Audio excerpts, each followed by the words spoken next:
Ko pare, mag-iisang taong pa lang yan, may tulo na kagad. Ay, bossing! Baka naman kasi hindi matibay yung ginamit nyo. Dapat ang gamitin mo ay cherry loom, ang yerong aluminum. Basta yero, cherry loom! Tibay protektado sa pangmatagalang yero.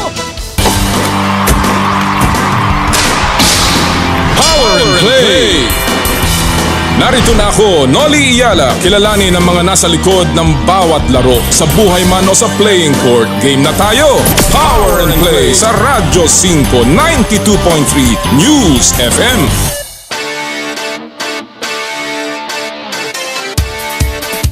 Power and Play with Comm, Noli Iyala.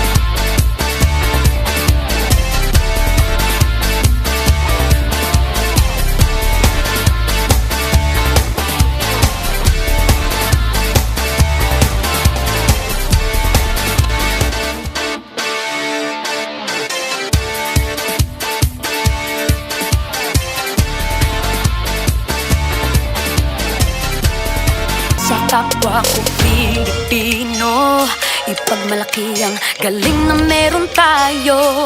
Ilantad ang likas nating talento at magdala ng saya sa mundo. Sa harap ng pagsubok ay di susuko, para sa pangarap tayo'y porsigido. Magpakitang gilas na at huwag magpatalo, ipagdiwang natin ang Pilipino. Yan ang Pinoy. Mula noon at hanggang ngayon, talento natin ang bida. Mula sa simpleng bakuran hanggang entablado natin ipakita. May pagsubok man ng Pinoy, pinalalakas ng saya. San man tayo sa pulot, sumbesibay, lakay, amiga. Sama-samang pakita ang galing natin katropa sa kapwa ko Pilipino.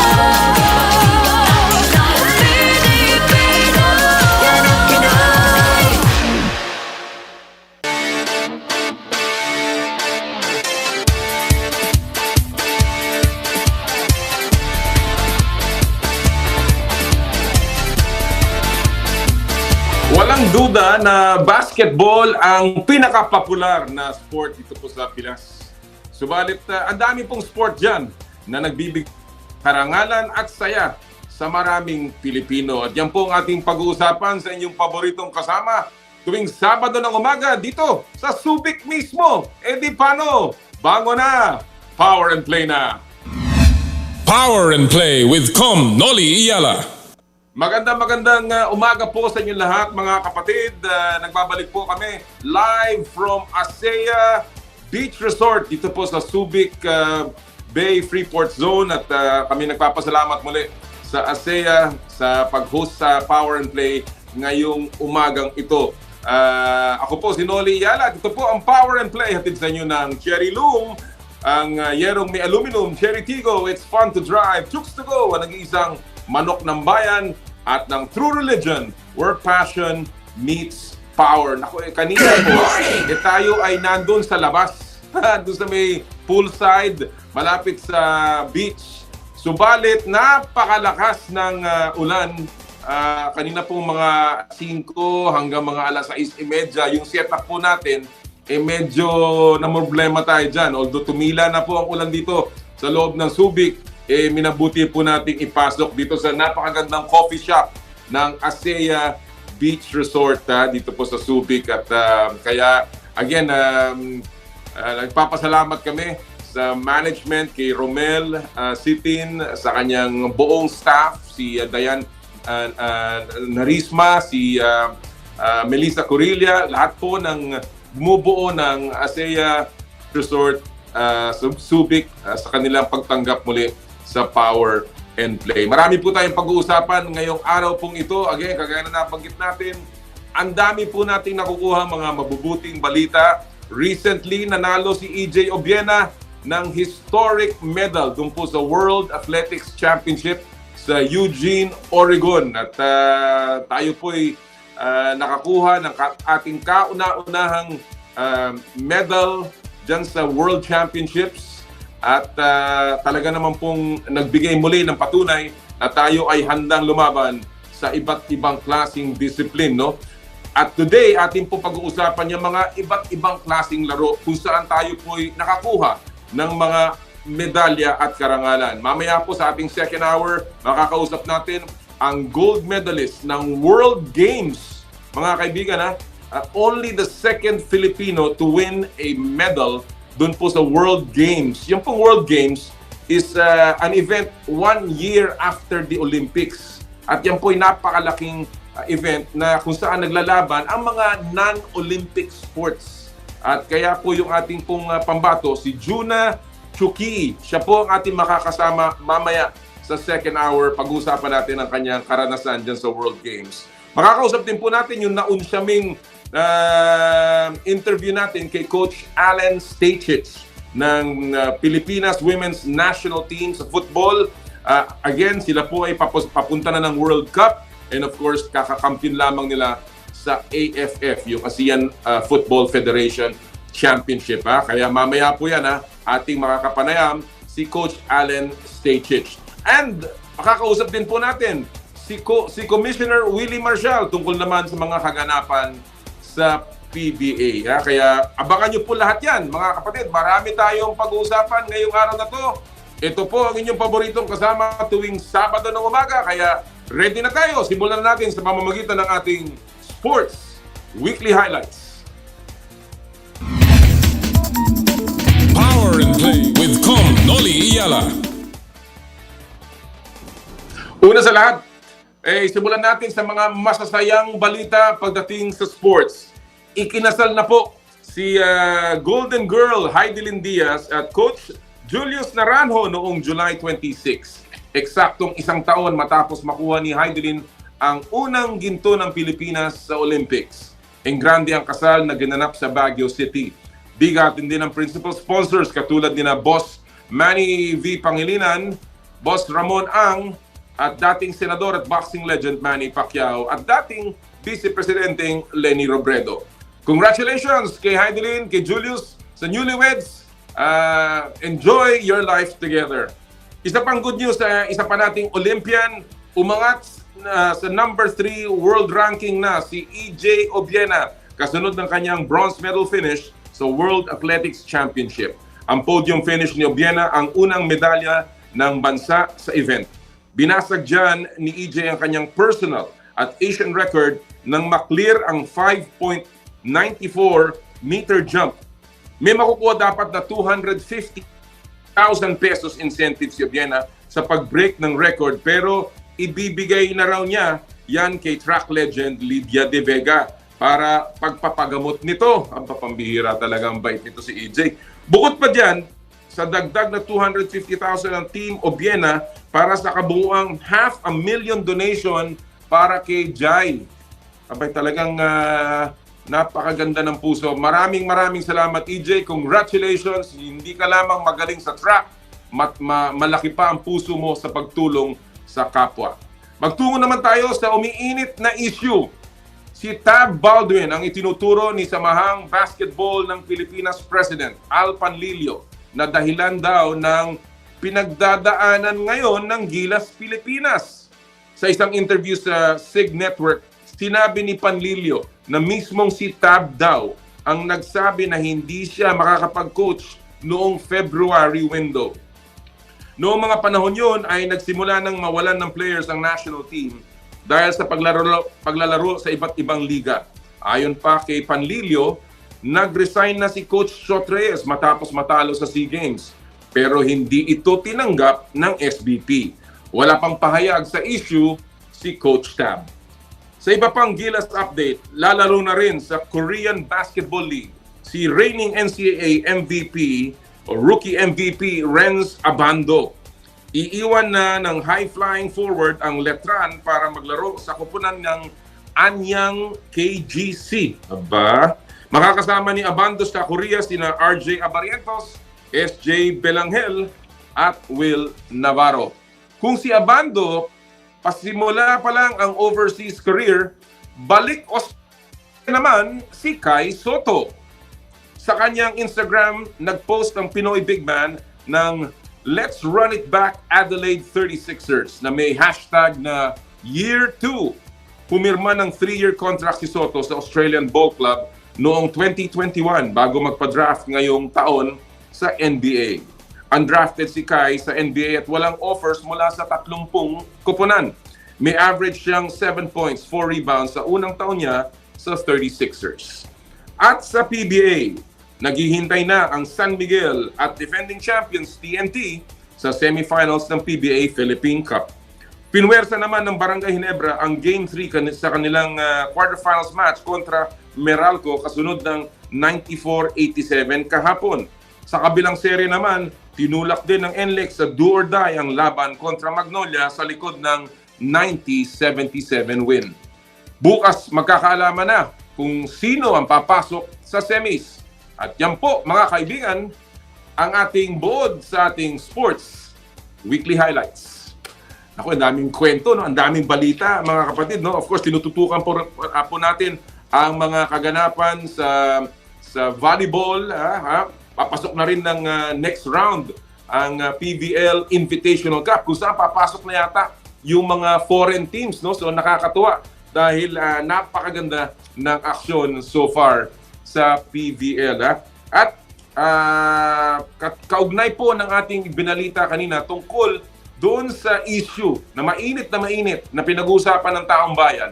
Yan pong issue ng tila paninisi o pagtuturo ni Mr. Al Panlilio, ang Pangulo ng SBP, kay Coach Tab Baldwin bilang rason, ang words niya ay reason for their predicament ng Gilas. Ito po ang ating pupulsuhan ngayong araw na ito. Ang ating pupulsuhan hatid sa inyo ng Chooks to Go, ang nag-iisang manok ng bayan. Ang ating pong tanong, sang-ayon ba kayo, mga kapatid, sa sinabi ni SBB President Al Panlilio na si Tab Baldwin ang rason sa mga nararanasan ng Gilas Pilipinas ngayon? Ulitin ko po yan, Sang-ayon ba kayo sa sinabi ni Al Panlilio na si Coach Tab ang rason sa mga predicament ng Gilas Pilipinas ngayon? Mag-text lamang po sa aming hotline 0908-208-0629 o di kayo mag-comment sa aming Facebook page ng Power and Play, sa Facebook page po ng 1PH or ng Radyo 5 at sa aking pong Twitter account. At mamaya po babasahin natin ang inyong mga sagot. Ayan po, pupulsuhan po natin yan. Si Tab Baldwin ba may problema o merong ibang problema? Mahirap kasi magtuturo Mamaya ibibigay ko rin po sa inyo ang aking sariling take. In the meantime, mga kaibigan, tuloy-tuloy po tayo sa ating mga pamimigay ng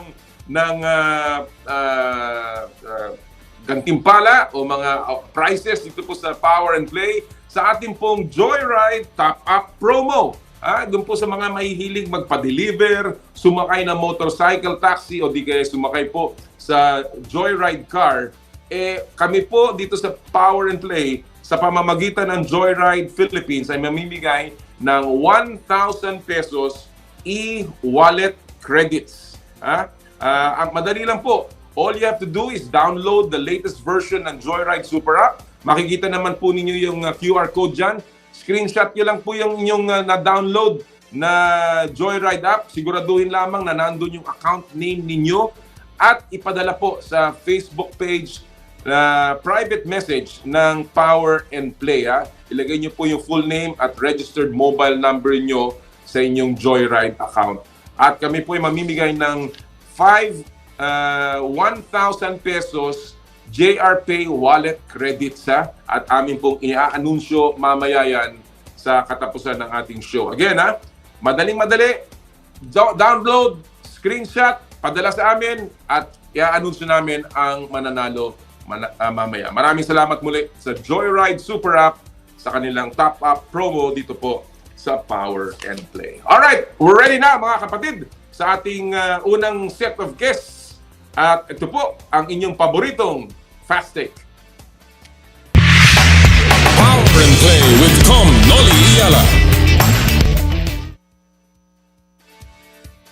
At ang Fast Take ay hatid sa inyo ng Cherry Tigo. It's fun to drive. At ang ating pong makakasama ngayon sa ating Fast Take ay mga kaibigan natin. Suki na natin dito yan.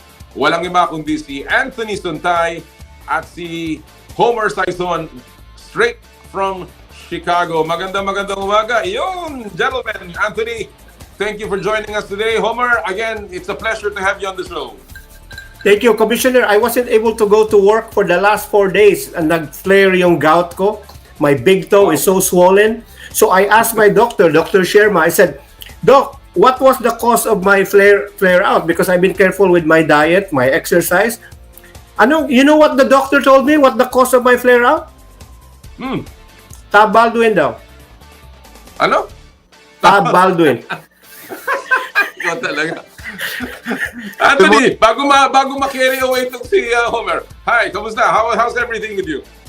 Okay naman, Comm. Nice to be able to join you. It's been quite a while and it's always nice magkasama tayong tatlo kasi talaga. Yes. Oo nga eh. Alright. We are in, I'm in Subic right now. It's fun here, although umuulan kaya hindi tayo makalabas, pero it's a great time to talk about, sports and the happy times.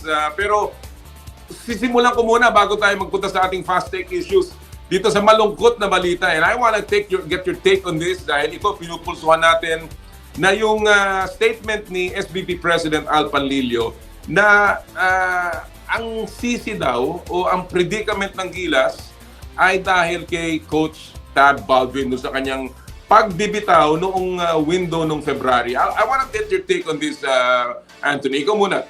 What do you make out of this statement? Is this something that is positive for Gilas? I think more than anything else, I think he was just answering the question literally. And a lot of people, I think, are really putting a lot of, shall we say, other things into it. But then, sinagot lang naman talaga niya yung tanong. Sabi niya, I think that the situation that we're in is because of Tab Baldwin. And I think he just meant it literally in the sense. But of course, sometimes when you throw some people under the bus, a lot of times it creates a lot of problems. And, I think what he could have done was he could have just been a little bit more magnanimous and, just talked about, looking forward instead of looking behind. But then, at the end of the day, nagbitaw siya ng salita. And I think all the repercussions that are happening right now, Nolly, is something that he didn't really anticipate. I don't think he said it to be able to throw somebody under the bus. The way when I watched the interview twice, I reviewed it because I wanted to see if kung talagang parang ganun yung intention niya. No? From my personal point of view, the way I took it was he was asked a question and he said, "Well, the situation we're in right now is because literally it's because of what happened with Tab Baldwin. And dahil nag-resign si Tab Baldwin or whether he was removed or not, because of the situation of Tab Baldwin, we are literally where we are in today." That's really my take. All right, Homer, you've written about this and you've had very strong positions about this. Ano ang tingin mo? Rason kung bakit ginawa ito at the same time, is this something that should have been done by a president of the SB? No, there are two things here, Commissioner. First of all, I've spoken to Tab Baldwin, Coach Tab. Unfortunately, he doesn't want to be quoted kasi, controversial, doesn't want to go against the powers that be in the Philippines. And obviously, he's a foreigner. Ayaw mong kalabanin yon. So I have a better picture kasi Coach Tab doesn't talk to, as far as I know, doesn't talk to the local media. So I spoke to him. I have a clearer picture. People around him, I spoke. So, number one, the SBP needs to have accountability. When you issue press release, having worked as PR for a mayor and a governor in Cebu many years back, this is what I know. If you want to put out a fire and do a press release or whatever he did with the Gigalive, number one, it has to be in a timely fashion. Number two, whatever you say has to be independent of what you need to do forward. You cannot, so si Al Panlilio, I have nothing personal against him. I like the guy. In fact, maraming mga minions niya tumawag sa akin, text sa akin na, ba't mo inatake si Al? I mean, mabait na tao yan. I never attacked him personally. I just attacked the way he had the SBP. First of all, you don't blame Tab Baldwin. Look what Coach Chad Reyes did.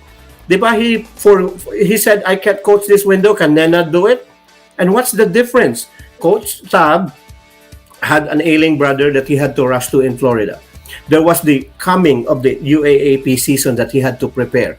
And what people don't realize, Commissioner, and I challenge the SBP, the contract that Coach Tab signed with the SBP in 2019 implicitly says, the nomenclature says, he is a program director, not the head coach. So unless they can provide, so how can he quit or turn down a position that is not his to begin with? He was just being nice na program director ako at the same time, yeah, okay, I'll coach this. In the bubble where nobody is here, it's so hard to, walang available na coach, I'll do it. So, Alright. yun ang you have, when you make an argument, you have to have complete knowledge of the facts. And I'm not saying I have a complete, but I have far better knowledge than the ordinary Joe. Because I have spoken to Coach Tab. I have spoken to Chat Reyes for 25 minutes. He called me 3 nights ago. We spoke because I'm always fair. I said, I have no horse in the race. I am fair. I listen to everybody. And from what I've heard, yun ang sabi ko, Commissioner, you mentioned Chooks to Go likes 3x3. SBP also because 3x3. Lahat ng mga big men ng SBP, Chot Reyes, Al Panlilio, and Vargas, they all have 3 jobs. So 3x3 yan. So why can't you not delegate to somebody who can actually devote his time? Alright. Commissioner, if you're gonna tell me I will run a Fortune 500 company and then at the same time I'm also governor of Meralco, I'm not gonna say I can also run SBP. Yun ang problema ko. You're juggling too many jobs and at the same time you could no longer handle the responsibility. Well, ako that's beside the point. I mean, I know Al, He's a good guy. I'm Just a very, bad very president for SBP. to many people around him, and I know how smart he is. No pun intended. I know how terrific he is as a person. Mabait, and Yes. sabi nga Anthony, he's a guy that doesn't really have too many enemies. In fact, napakabait na tao ni Al Panlilio. I was saddened by that statement. No, when you talk about somebody like that, and you start finger pointing. Because for me, the only point I want to say here is sometimes finger pointing misses the point. Sa akin, it really diverts the attention from the real problem. I'm not pointing fingers at anyone. I just feel that maybe this was really a matter that could have been avoided. Dahil at this point, we do not need this sa basketball landscape, no? Lalong-lalo na kasi ang daming naglalabas ang magagandang sports na nananalo tayo. Lalong na i-emphasize yung the fact na nagkakagulo sa basketball at walang nangyayari sa basketball compared to the other sports. So I think that Al maybe must have meant something else, but I really hope na maayos nila to because frankly, it doesn't really do anything when you start finger pointing. And we really just miss the point, the real root causes of the problem ng Gilas Pilipinas, which is really availability of players and, of course, yung schedule ng mga liga dito sa Pilipinas. Well, I have a lot of things to take up today, pero I wish I could talk to you and Homer, Anthony, for a long time, but we have some issues to bring up. So I want to go straight sa ating mga fast-take issues of the morning. At alam na ninyo ang drill. Walang tama o walang mali, bato-bato sa langit, tamaan, huwag magagalit. Ang una nating issue of the morning ay tungkol pa rin dyan sa Gilas Pilipinas. Sabi ng PBA, full support sila at gagawin na nilang 2-conference next year para makatulong sa Gilas. So ang tanong, dapat na bang gawing permanente ang 2-conference format sa PBA para matulungan ang Gilas Pilipinas? I'll begin with you, Anthony. 1 minute, go! Well, kung talagang hanga talaga nila talagang tumulong sa national team, yes, I believe they should just do the two conferences. Actually, even lengthen the 2 conferences if you really want. But then, at the same time, they're all going against tradition. So, yun ang problema. But then, if you ask me personally, yes, if you really want to help the national team, not just short term, but long term, and not just for the World Cup na that we're going to be hosting, I do think we should move over to a 2-conference format. Habaan na lang natin ng konti because I think the problem is right now we're doing 3 conferences but we're doing 3 short conferences. So if you want to do 2 conferences, pwede naman natin habaan yan. We could help the national team in the same regard. So yes, I do believe we should move over to a 2-conference format. Basta talaga ang hangad natin tumulong talaga sa national team. All right. Well said, Anthony. And I know you've had experience. You were there nung nagkaroon tayo ng 2-conference format, and obviously we also saw the benefits of that para sa mga players. Homer, same issue. Dapat na bang gawing permanente? Hindi lamang for next year, yung 2023 World Cup na year, pero permanente na itong 2-conference format na ngayon na isusulong ng PBA para matulungan ang Gilas Pilipinas. 1 minute, Homer. Go. Yes, ideally, Commissioner, that's what you want. It would be good for the PBA because if you have only 2 conferences, there are more rests. your players are less susceptible to injuries. Look at Ginebra, for instance, dealing with injuries. But that is more fantasy than reality, Commissioner. And you would know this more than I do. PBA right now is showing some magnanimity and generosity by helping out the stakeholders, being a stakeholder helping the Gilas. But at the end of the day, Commissioner, the PBA has a responsibility to its shareholders. It's all about revenue. And if you cut over this, how many years now? 47 years, the PBA, 75, I lost count. But if you reduce one conference, that's 11 games per elimination round for 12. That's 131 games plus playoffs. Can you imagine the money lost in gate receipts, money lost in sponsorships, money lost in TV revenues? I don't think the PBA is untenable. Pero gusto natin to help the PBA, the Gilas, but it's untenable, Commissioner. It's not gonna happen. Well, that's where I think it's I don't think it's really a correct. The logic does not follow. Alam mo, yung 3 conference, we've studied that in the past, and the 2 conference, it's still the same money that they make. It's really the same money. And we have done it in the past. It has been proven that you can make the same money as long as you have the right formula or the right format.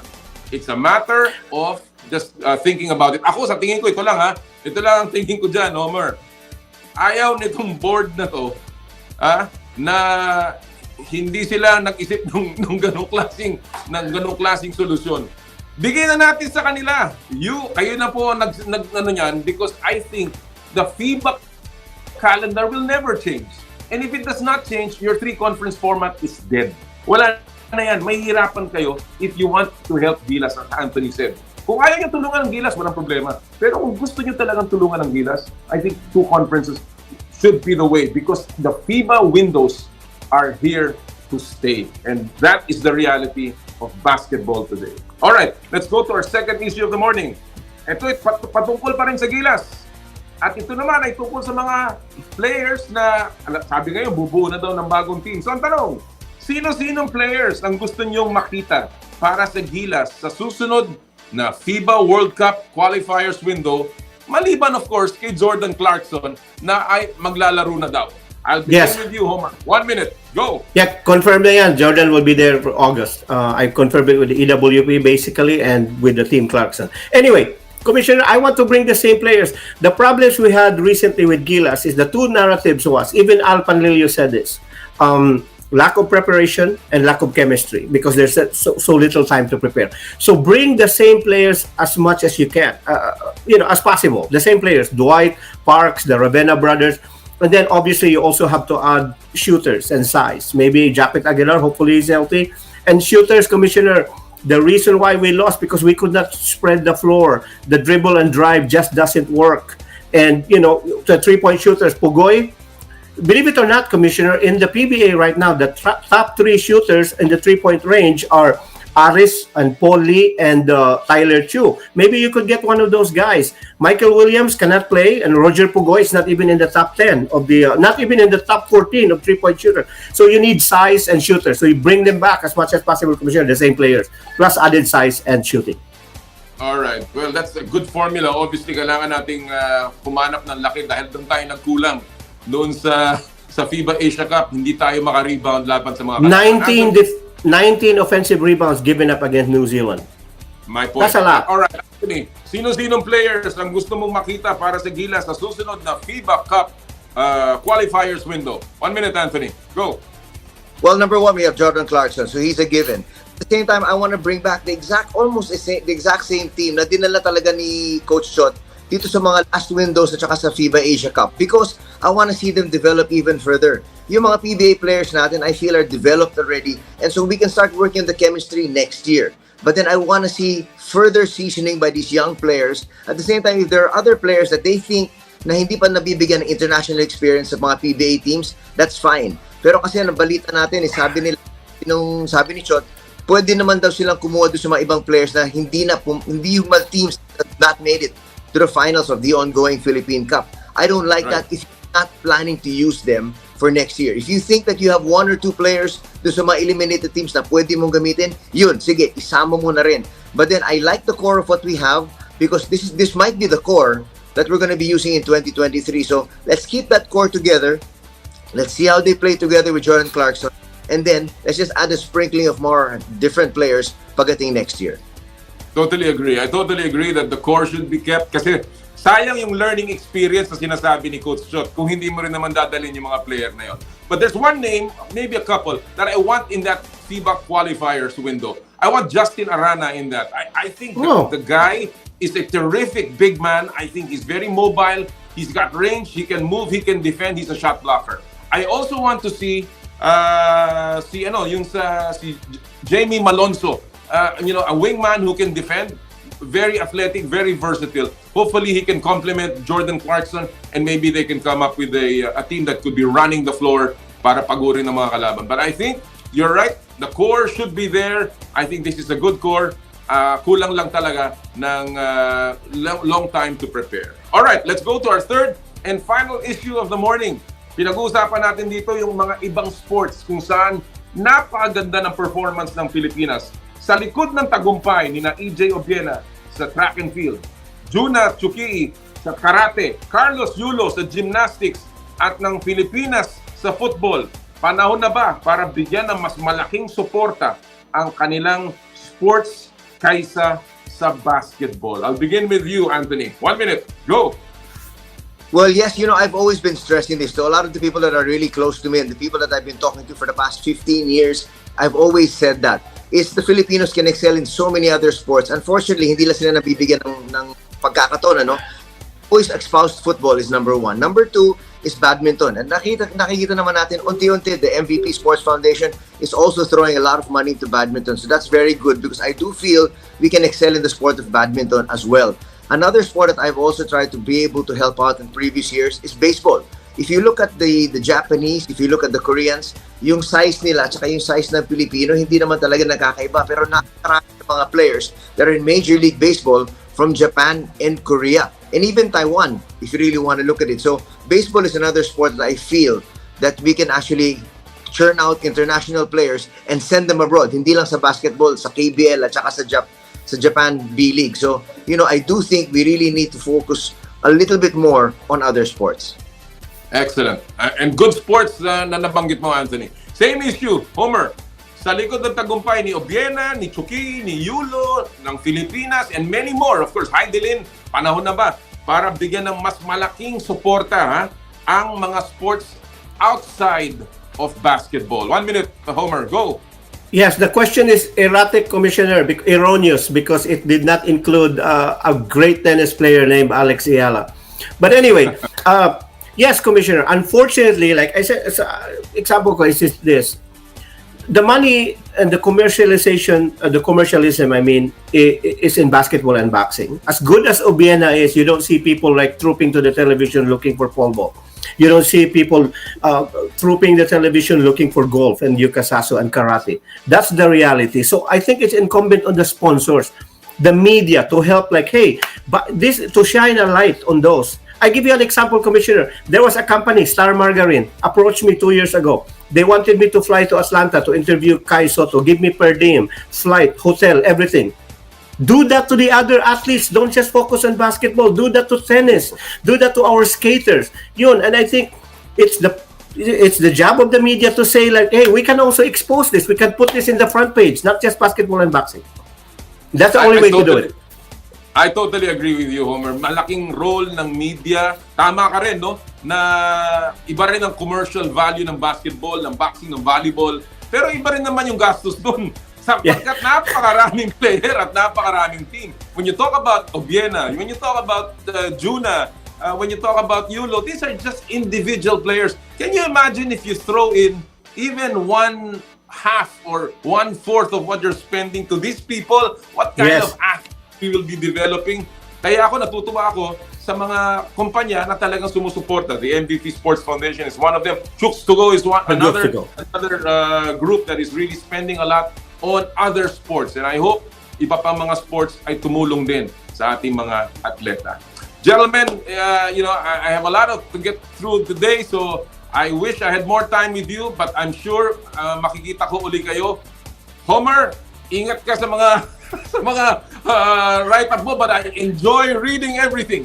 Thank you, Coach. it's your job and I support you. So don't worry about that. Anthony, I always look forward to your broadcasts on the PBA and of course on volleyball. Maraming salamat sa panahon ninyo. Commissioner, shout out lang one more. I mean, we tend to genuflect to Tim Cohn, and deservedly so. We genuflect to Chot Reyes as good coach. Ariel Vanguardia, coach, one of the proudest children of Laguna, doing a great job with Blackwater from 0-29 to making the playoffs. That's a terrific job. We don't give enough credit for coaches like those. So, Coach Ariel Vanguardia, great job, boss. Continue doing a great job. Commissioner, I'm not very religious, but I love true religion. Commissioner Yala, yes, sir. Anthony, salamat. Thank you so much. Thank you. Have a good weekend, everybody. Same to you, Anthony. Maraming salamat mga kaibigan, ang ating mga kaibigan from the sports media. Of course, si Anthony Sontay, veteran sports broadcaster, and of course, Homer Saison, one of the most colorful columnists sa atin. Of course, he's a contributor sa Spin. Alright, yan po ang Fast Take mga kaibigan. Again, thank you sa ating mga bisita. Again, we are here coming to you live from Asea Beach Resort in Subic. Dito po sa napakaganda nilang coffee shop. And we're lucky to have with us, before we take a break, ang kanilang events and banquet manager, walang iba kundi si Melissa Corilla, to join us today in welcoming Power and Play muli sa Asea. Melissa, good morning. Hi, Sir Nolly. Good morning and welcome back to Asea. Thank you so much. Good morning din po. Ayan, kita nyo naman ha, very welcoming. Melissa, it is a, sabi nila, not peak month, no? Kasi mga July, August, hindi na peak at nag-uulan. Pero ang dami-dami tao pa rin dito sa ASEA, nakakatuwa. What is the latest? What's going on dito sa ASEA? At napakarami pa rin mga suki nating dumatagsa dito sa ating napakagandang resort. Actually, sir, yung mga guests namin, they are the returning guests. So parang for me, it's just a home away from home talaga for them. And recently, we made a flash deal for our rooms wherein we gave 20% discount. So, wow! Abangan nyo po yan. Surprise lagi si Asea eh. Wow! So, yung mga walang plano or nagplano, just follow our Facebook and Instagram account where we announce our flash deal sales. Wow! Abangan nyo yan mga kapatid because alam nyo, sulit po talaga. Ang sarap matulog sa mga kwarto. Correct. Sobrang nakaka-relax. Nakaka-relax. Yung air conditioning, yung po kanilang bago. Bathroom, ang ganda. So talaga pong you will enjoy as well. Melissa, what about dining? What is the latest offerings and promos? May mga nakikita ako, mga bago ninyong laman ng inyong mga ng mga ng coffee shop at ng dining area. Oh, anong bago ba? So, since you're there at the coffee shop already, later on after your show, please try our 3 latest new flavors that we just launched this week. So we had Kori coffee jelly, and coffee jelly parfait. So yun yung mga bago. It's really good.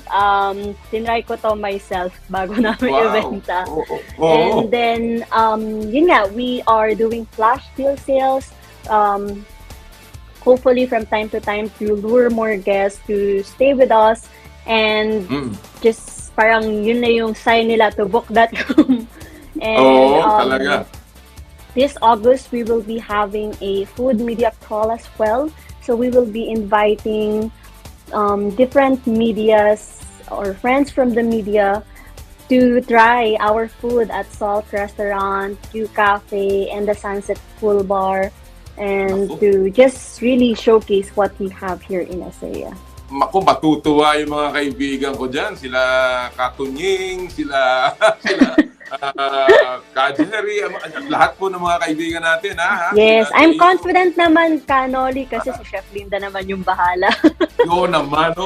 Basta si Chef Linda, talagang napakasarap ng pagkain.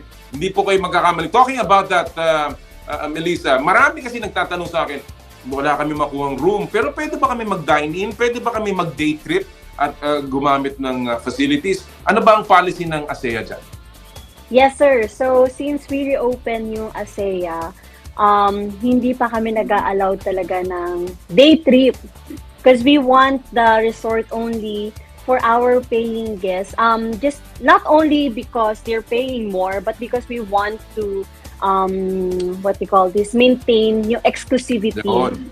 to our guests. Kasi ang parang there's a lot of guests who are still conservative about being full. Pag tinatanong nila what's our average occupancy, if there's a lot of guests staying, but yun nga, even if we are full, you cannot really feel that there's a lot of guests because there's a lot of things to do and there's a lot of places that you can go.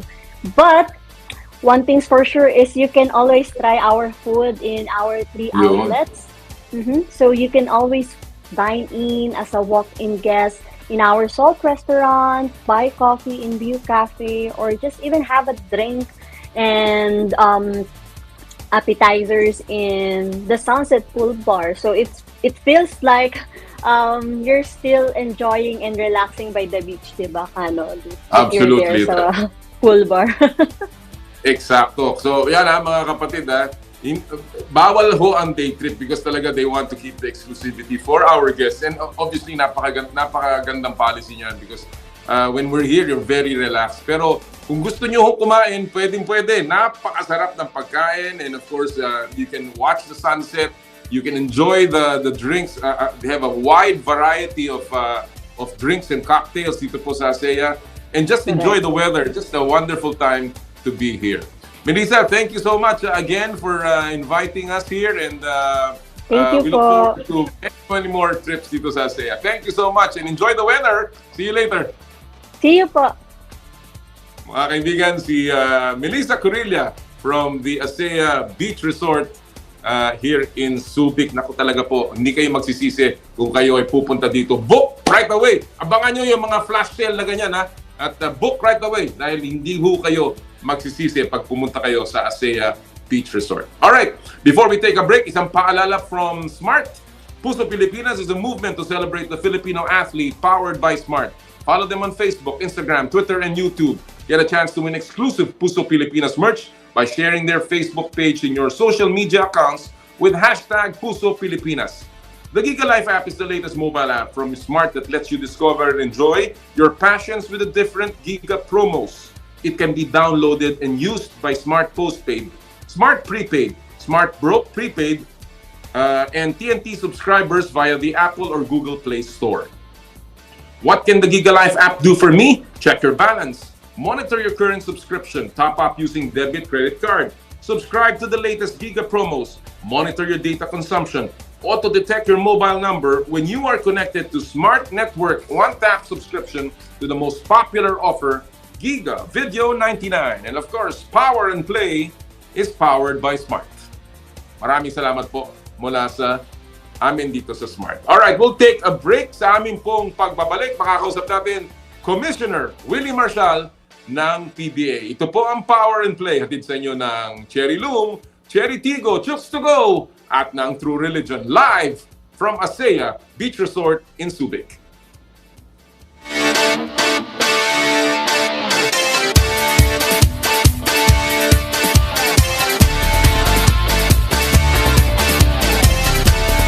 Sa kapwa ko Pilipino, ipagmalaki ang galing na meron tayo. Ilantad ang likas nating talento at magdala ng saya sa mundo.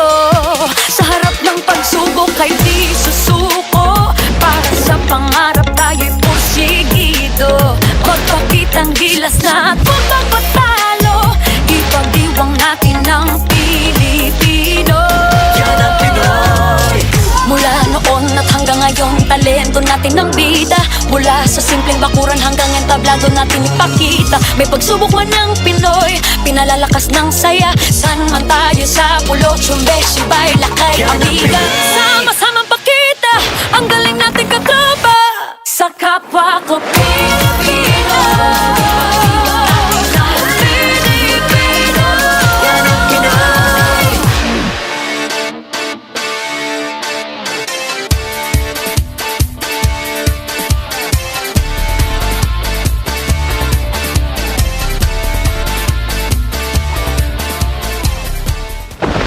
Mukhang kailangan kailangan ko na naman palitan ng bubong ko, pare. Mag-iisang taong pa lang yan. May tulo na kagad. Ay, bossing! Baka naman kasi hindi matibay yung ginamit nyo. Dapat ang gamitin mo ay cherry loom, ang yerong aluminum. Basta yero, cherry loom, tibay protektado sa pangmatagalang yero. Tutukan gabi-gabi ang malalimang pagsisiyasat ng mga napapanahong balita. Hihimayin ang iba't ibang anggulo para sa mas malawak na diskusyon at impormasyon. Samahan sina Ed Linggao at Mian Los Baños mula sa Frontline tonight, Lunes hanggang Biyernes, 10:35 p.m. sa TV5. Bibira na ang mga malalakas. Junma just takes it away. Now for Tommy. At matitikas. Pero hindi na pumasok yung tira. And there's Paulie. Streaky din as Kevin Louis scoops it up and in. Sino-sino sa mga paborito mo ang matitira hanggang wakas? Wala nang atrasan to. Castro. To the hoop. Manalo o matalo. Stan Hardinger. Game tayo hanggang dulo sa PBA Season 47 Philippine Cup Playoffs. Every Wednesday, Friday, and Sunday. Tutok na sa TV5 at One Sports. Mukhang kailangan ko na naman palitan ng bubong ko, pare. Mag-iisang taong pa lang yan. May tulo na kagad. Ay, bossing! Baka naman kasi hindi matibay yung ginamit nyo. Dapat ang gamitin mo ay cherry loom, ang yerong aluminum. Basta yero, cherry loom, tibay protektado sa pangmatagalang yero. Prepare your heart for an all-out clash. Catch the Premier Volleyball League Invitational Conference. Games every Tuesdays, 2:30 p.m. and 5:30 p.m. Thursdays and Saturdays, 2:30 p.m. and 9:30 p.m. on One Sports. Mukhang kailangan ko na naman palitan ng bubong ko, pare. Mag-iisang taong pa lang yan. May tulo na kagad. Ay, bossing! Baka naman kasi hindi matibay yung ginamit nyo. Dapat ang gamitin mo ay cherry loom, ang yerong aluminum. Basta yero, cherry loom, tibay protektado sa pangmatagalang yero. Lucky Manzana po! Gusto niyo bang maging lucky? Bumili ng Hinebra! Tingnan ang ilalim ng selyo. Dahil sa Hinebra 3 Suertes promo, lucky hanggang dulo! May instant premium, 5 pesos, 10 pesos, free Hinebra products. May multiplier pa na times 5 hanggang times 500. May raffle draw din for a chance to win 100,000 pesos. May game 2 for a chance to win 1 million pesos. Sali na sa Hinebra 3 Suertes promo dahil may pag-asang manalo hanggang dulo. Sali na sa swerte mga kabarangay! Extended ang redemption ng Tres Suertes promo hanggang August 31, 2022. Promo duration April 1 to August 31, 2022 per DOH FDA CFRR number 0417 Series 2022. Drink responsibly. Na-miss mo ba ang game kagabi? Gusto mo bang malaman ang latest happening sa sports? Like and follow us on social media. Pwede mo nang balik-balikan ang mga paborito mong games anytime, kahit saan. At pwede mo nang i-share sa tropa. Dito lang tayo sa nag-iisang go-to tambayan ng lahat at One Sports PHL on social media.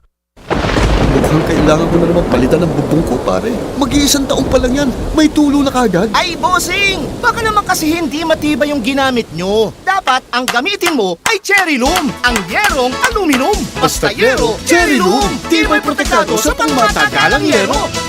Power and Play. Game na sa Radyo 5 92.3 News FM.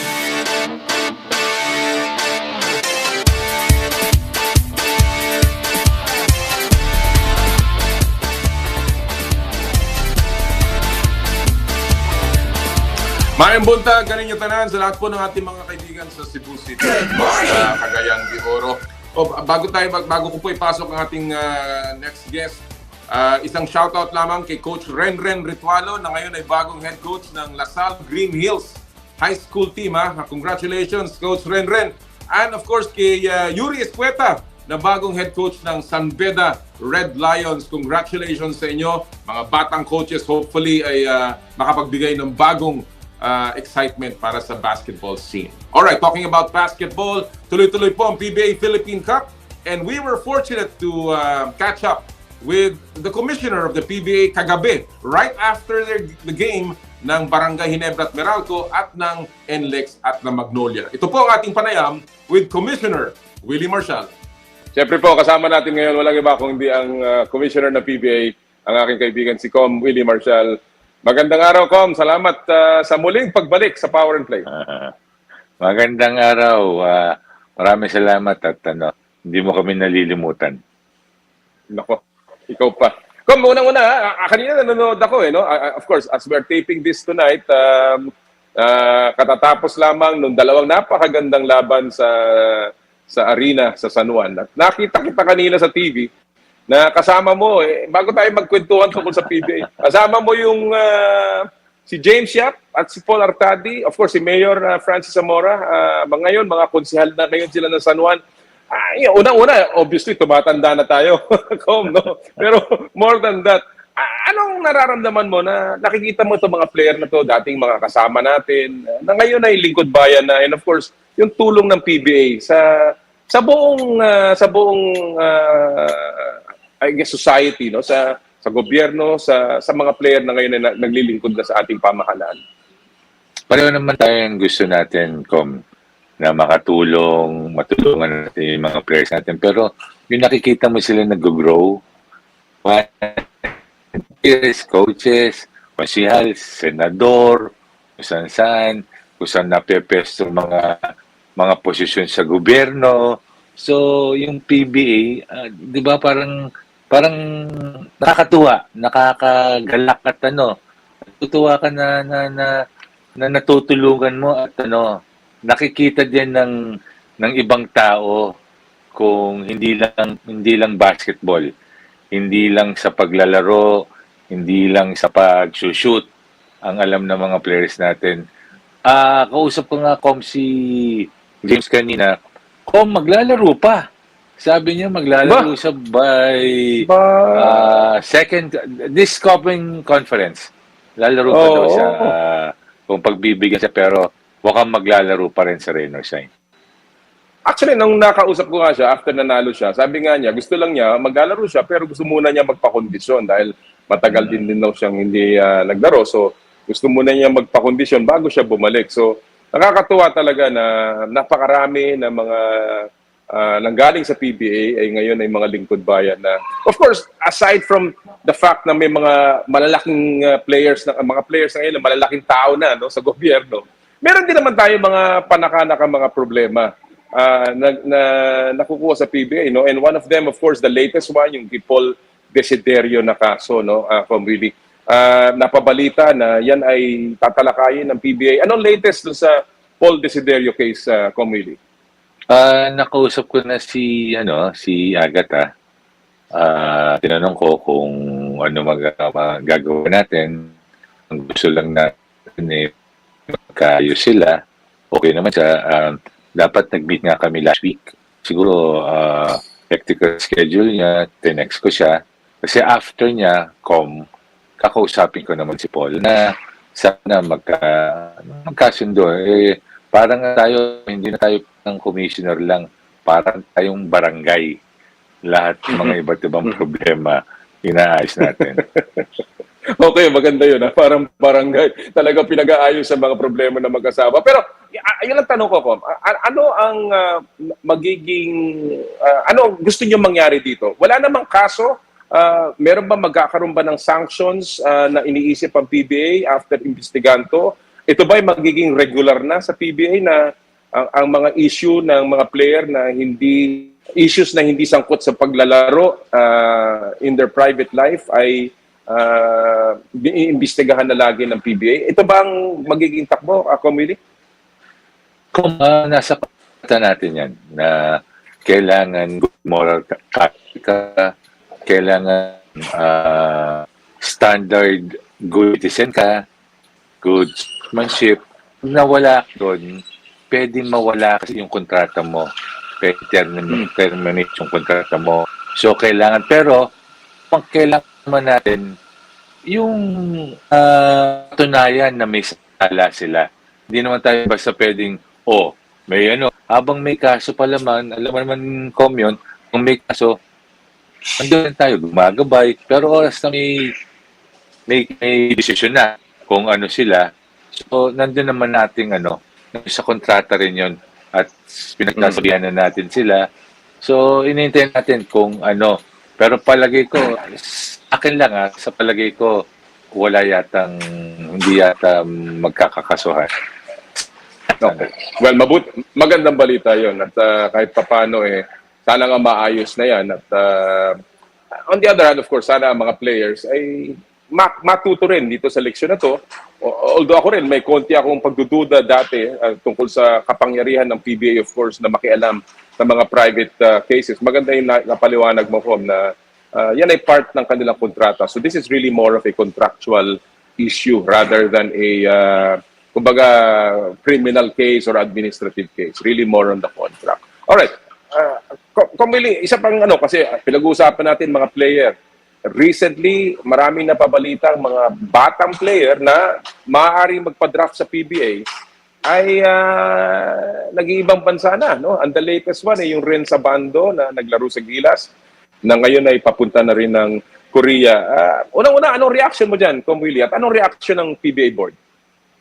Sa akin, sa akin mismo, katulad ng sinasabi ko sa nung mga interview sa akin dati, kung sa tingin nila makakabuti sa kanila, sa tingin nila makakabuti sa kinabukasan nila, sa pamilya nila, sige, go ahead, di ba? Pero meron lang tayong mga ginawang parang mga proseso na pag katulad ng Comm, papasok ka na, pwede ka na pumasok sa PBA. Bibigyan ka namin ng 3 years para pag-isipan mo. Pag hindi ka bumalik sa atin after 3 years, meron kang maghihintay na 2 years. Pag may kontrata ka naman, o kaya nasa PBA ka na, hindi ka naman magpapadraft, yung may kontrata, bibigyan ka natin ng 2 years para bumalik ka sa PBA. Pag hindi ka nakabalik within 2 years, maghihintay ka ng another 3 years. So yun na, in place na yung mga yon. So ang gagawin ko nga, sinasabi ko nga sa mga players, nandyan na yan, ang gagawin ko lang ay magpatupad. So alam naman nila, lahat yung mga nakakausap ko, lahat yung halos yung mga nasa PBA natin na magjajapan, ina-explain ko naman sa kanila, Comm.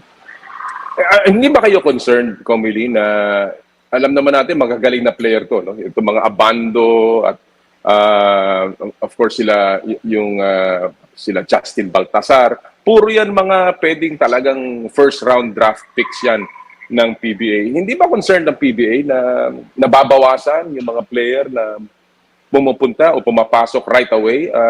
Ito ba'y isang bagay na kinababahala o ito ba'y feeling naman ninyo babalik din yan para mga balikbayan? Yun, Comm. Yun ang sinabi ko din sa mga interview. Babalik din sa atin yan Ang nawawalan lang yung mga collegiate, yung mga universities, mga nasa college, nawawala sila. Pero Comm, in the long run, babalik sa atin yan. Makakapaglaro pa rin sa atin yan. Diba? Yun nga lang, may edad na sila konti. Pero babalik din sa atin sa aking pananaw. Diba? So, sa akin, Comm, hindi naman ako nababahala. Pero, diba, sayang, maglalaro na rin dapat sa PBA.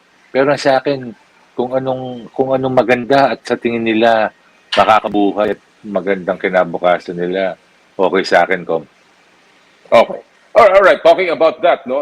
Sabi mo nga, merong mga periods ng parang waiting period, merong period na dapat mag-notify, etc., etc. Ano latest kay Kiefer Ravena, Comm Willie? Kasi alam natin na ang nagkaroon ng konting misunderstanding ata in terms of the terms ng PBA or ng NLEX, no, yung 1 year na dapat bumalik siya and he has to play again. Ano ang latest dyan sa issue ni Kiefer, Comm Willie? Mag-uusap kami siguro pag nagsisimula na yung practice ng Gilas. Pero nandun na rin, Comm. Kasi mag-2 years na sa October. So kung hindi siya makakabalik within 2 years, kung hindi ako nagkakamali, kung hindi siya makakabalik within 2 years, 3 years na siya. 3 years, makabalik. Sit out siya. Okay. Pero walang issue siya about contract. In other words, di ba, ang sinasabi ng NLEX dati, sige, pagbibigyan kita dahil may kahit na may contract, live contract ka sa akin, pagbibigyan kita muna. Pero kailangan bumalik ka at maglaro ka. Ang interpretation daw ni Kiefer kahit one conference lang, maglaro. Ang interpretation yata ng NLEX dapat buong taon, no, na maglaro. Yung ba ay issue pa rin right now or naayos na rin yan? Oo, bali wala na yun, Comm, sa tingin ko. Kasi kailangan makabalik ka ng October eh. Mukhang hindi makakabalik si keeper ng October kasi maglalaro na sa Japan by August yata. O October din. Yun yata. So pag na-lapse na niya yung 2 years na by October, ay matik na yun. Kaya balik sa after 3 years. Okay. Alright, well, of course, antabayanan natin yung ibang players dyan, lalong-lalo na yung mga hindi pa nagpapadraft. Nasayang, no? Definitely magiging attraction yan. But ako, naniniwala ako na pagbalik dito mga players na to, kasi kahit papaano, hindi naman pwede magtagal yan doon at forever na maglaro doon. Sigurado magiging attraction yan sa PBA. Talking about attraction, of course, one of the biggest attractions ng Philippine basketball ngayon ay ang ating Gilas national team. Although lately ay nagtatatalo at nagkaroon tayo ng mga problema. Bago kita tanongin doon sa mga bagong development sa PBA, Comm Willie, no, na desisyonan ng PBA board, gusto ko lang liwanagin muna yung sitwasyon ng PBA at saka yung positioning ng PBA.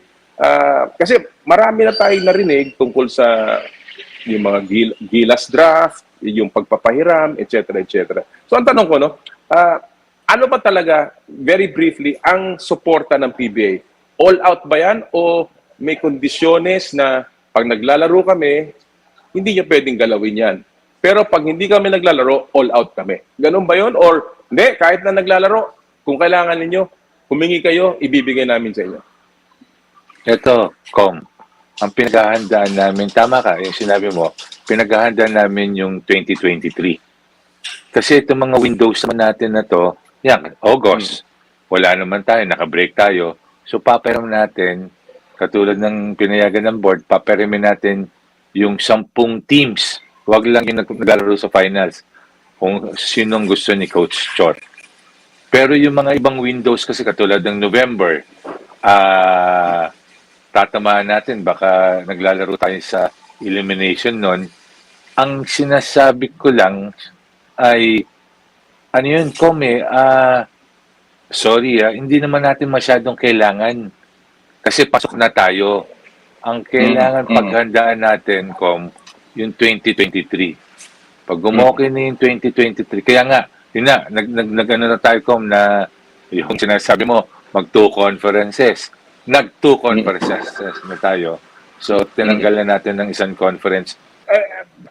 Again, tularuhin ko lang, no? Meron tayong naging Gilas draft para sa mga players na pumasok. Last 2-3 years, no? 2, 3, 4, tama.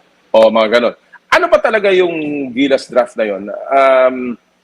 Sila ba, ito mga player na na-draft na to, ay ang priority ay ang Gilas? O pag sila ay nasa mother team nila, kasi may mga nagtatanong, di ba, nagkaroon nga ng konting sisihan between the SBP at si Coach Tab Baldwin and of course yung galit ng mga fans, bakit daw hindi available ang mga players, no? Bakit nawala yung mga player na yan? Meron namang mga Gilas pool. Ano ba talaga ang priority niyang Gilas draftees na yan? Hindi sila pwedeng maglaro kung sila ay nasa mother club na o nung sila ay na-draft as Gilas, pwede silang pick upin anytime na gusto nyo ng SBP? Dati, Comm, pag na-Gilas ka na talaga. So through the years, nakikita namin na wala naman laro ang Gilas, sayang naman. Sabi namin, palarin mo muna sa mother team. Pero anytime na gustong bunutin ng SBP, anytime na gustong gamitin ng SBP, ibibigay ng PBA yan kahit anong stage tayo, finals, yung mga draftees. Yung napili nila sa pool nila. Alright. Well, kasi siyempre marami nag-aabang dun sa mga talent na yan. At ngayon ay nagpapakita rin talaga ng napakagandang performance pagdating sa Philippine Cup. Nabanggit mo, Camille, yung 2-conference format na gagawin ninyo next year, no? And napalathala na rin na for the 4th window, dahil off tayo nun, available ang mga players na na-eliminate na. Ang mga teams nila ay na-eliminate na. So ang tanong ko muna, ito bang two-conference format na to ay only for next year or yan ba ay pinag-iaaralan na ng PBA na gawing permanente so that ma-address natin itong taon-taon na lang problema ng dapat may player ang national team? Ano ang posisyon ng PBA board dyan, Comm? Kung pinag-aaralan natin, tingnan natin kung anong makakabuti sa Gilas, sa PBA. So as of now, ang ano pa lang natin ay 2 conferences. Tinanggal natin ang isang conference. Tapos tingnan natin. Tingnan natin kung maganda ba, okay ba sa liga, okay ba sa Gilas. Pag-aaralan natin. Alright. Wala pa tayong konkreto kung ano. Pero as of now, yun muna. Okay. In terms naman of the schedule, dahil again, ang isang reklamo ng SBP is napakaraming games, tuloy, walang panahon, di ba? Kaya nga yung ginawang 2 conference na lang para magkaroon ng oras maglaro. Ang tanong ko, Comm Willie, alam ko na meron din kayong panibagong agreement sa EASL. Yan ba na factor in nyo na yung schedule din ng EASL dito sa gagawin ninyong 2 conference format? Nandun na, ayos na kami hanggang next year, Comm.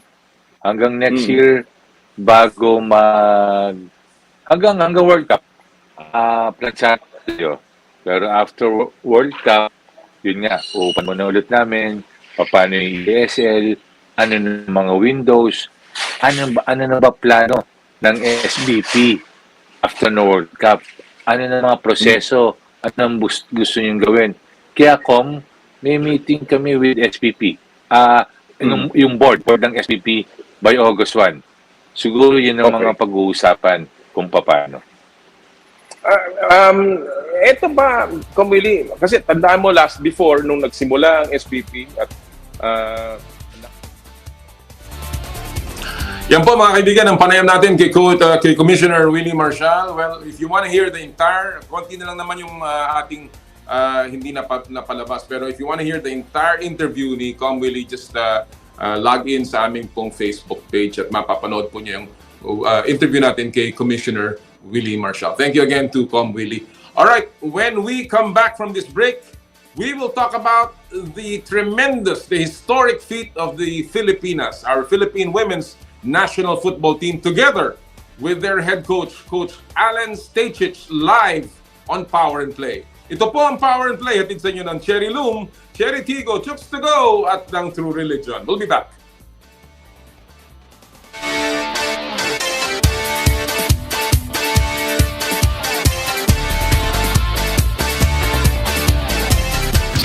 I dare to dream big,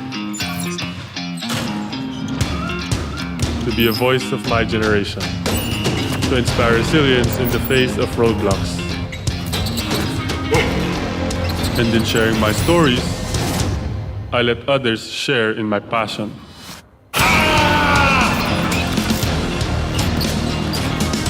Follow Kai's stories on Twitter and share yours with Smart Double Giga Stories. Share 2 times the passion with 2 gigabytes for Twitter and more. Guaranteed every day, plus data for all sites. Simple, smart ako.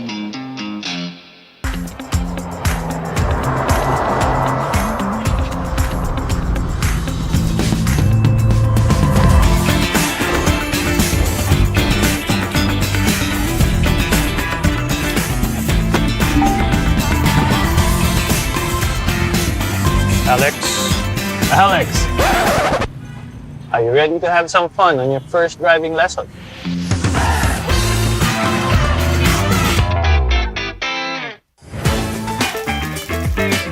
Nag-uumapaw sa real chicken juice na swak sa panlasa ng buong pamilya. Available in sweet roast, pepper roast, at harissa roast variants. Chooks to go. Masarap kahit walang sauce. Tawag na sa Chooks to Go Delivery Hotline 8687-1010 o online sa chookstogodelivery.com or via GrabFood at FoodPanda.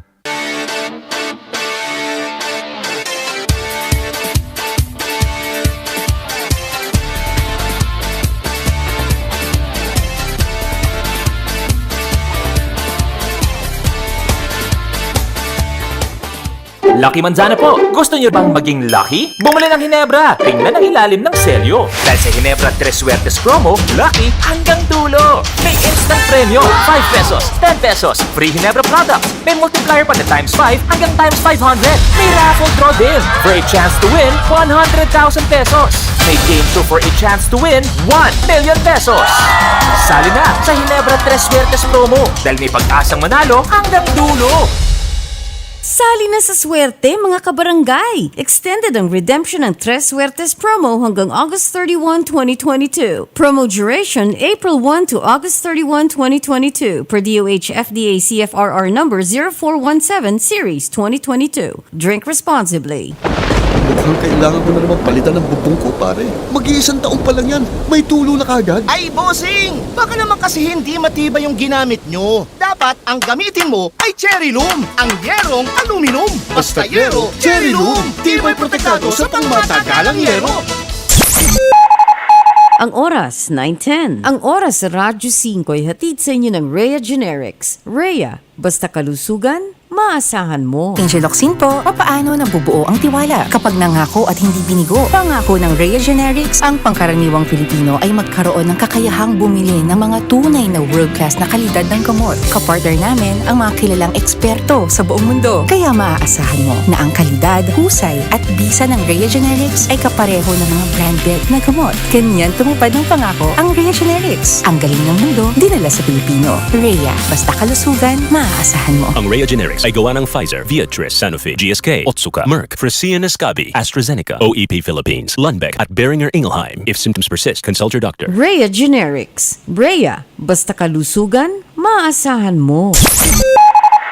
Ang oras, 9:11. Ang oras sa Radyo 5 ay hatid sa inyo ng Nestle Boost Optimum. Lakas makabagets. Mukhang kailangan ko na naman palitan ng bubong ko, pare. Mag-iisang taon pa lang yan. May tulo na kagad. Ay, bossing! Baka naman kasi hindi matibay yung ginamit nyo. Dapat ang gamitin mo ay cherry loom, ang yerong aluminum. Basta yero, cherry loom. Tibay protektado sa pangmatagalang yero.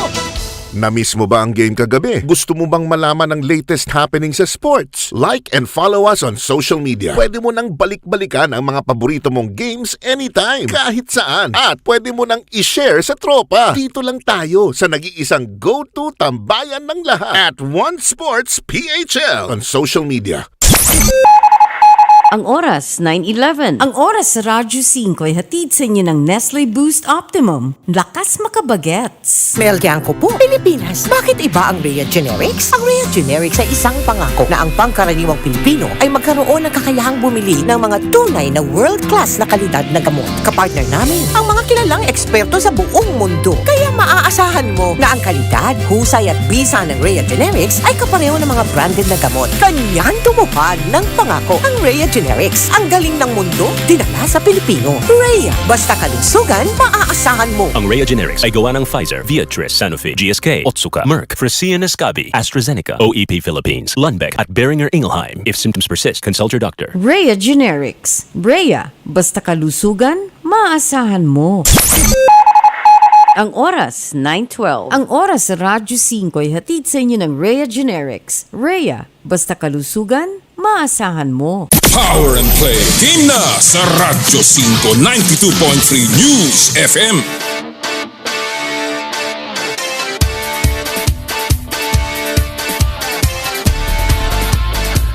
Muli po nagbabalik kami from Asea Beach Resort here in Subic in their beautiful coffee shop, and we welcome you back to Power and Play this morning. And right now we have with us the head coach of the victorious Philippine Women's National Football Team, the Filipinas, live from Australia, Coach Alen Stajcic. Good morning, Coach. Thanks for joining us. Good morning. How are you? Thank you so much for making time and joining us today on Power and Play. First of all, congratulations. I've not had the chance to congratulate you. The last time we spoke, you just finished with an historic milestone in the AFC, and now we're speaking again. Another historic moment for the Philippines. Congratulations, Coach. Yeah, thank you. It's been an unbelievable effort from the team. When you consider the World Cup qualification, which was miraculous, the the bronze medal at the SEA Games was also a tremendous achievement, and now we've just capped it off with the AFF. So the team keeps climbing, and it's just the first few baby steps. I'm sure there's a lot more to come in the future. You have only taken over this team in about 9 months, and yet it's been milestone after milestone. Our rankings in FIFA have climbed by leaps and bounds. And now we're knocking at the World Cup door. Of course, we're there and we're looking for a good performance. Did you expect this kind of success this early, Coach Alen? Look, it's very hard to say what's going to happen when you start on the journey. You hope for things and you plan for things, and you certainly set those goals, and they were the goals that we set along the way. When we first started as a collective, we got together as a group, and I've said this before in previous media, it was really the goals that came from the players. It wasn't me coming in and setting the goals. It was the playing group that set the goals, and slowly, you say quickly, but slowly we've ticked off each one, and now it's about resetting some goals and planning for the next 12 months, which are going to be really, really big. What do you think has been the key to the success of the Filipinas? It's pretty simple for me that everyone in the group, staff member, player, has really contributed. You can't achieve anything like this with one person or with two people doing something special. It's really about the whole group, and it's about everyone doing what they can to contribute to the cause, and everyone in our group's done that, and that's why we're such a cohesive and united group. You know, when you look at your games, and obviously during that AFF tournament, we only gave up 1 goal on an error, actually, and it was two goals. All right. Oh yeah, and this, obviously we were very dominant. It was very tactical. When I'm not a football guy, but I can see how the tactics played into the game. How has the team, from a tactical standpoint, Coach, improved from the Asian Cup to the SEA Games and then to the AFF? How has it improved? Yeah, look, this is a very young group, and even the players who are a little bit older, they're very inexperienced at international football. So everything that we do is learning, and everything that we do is growing the team.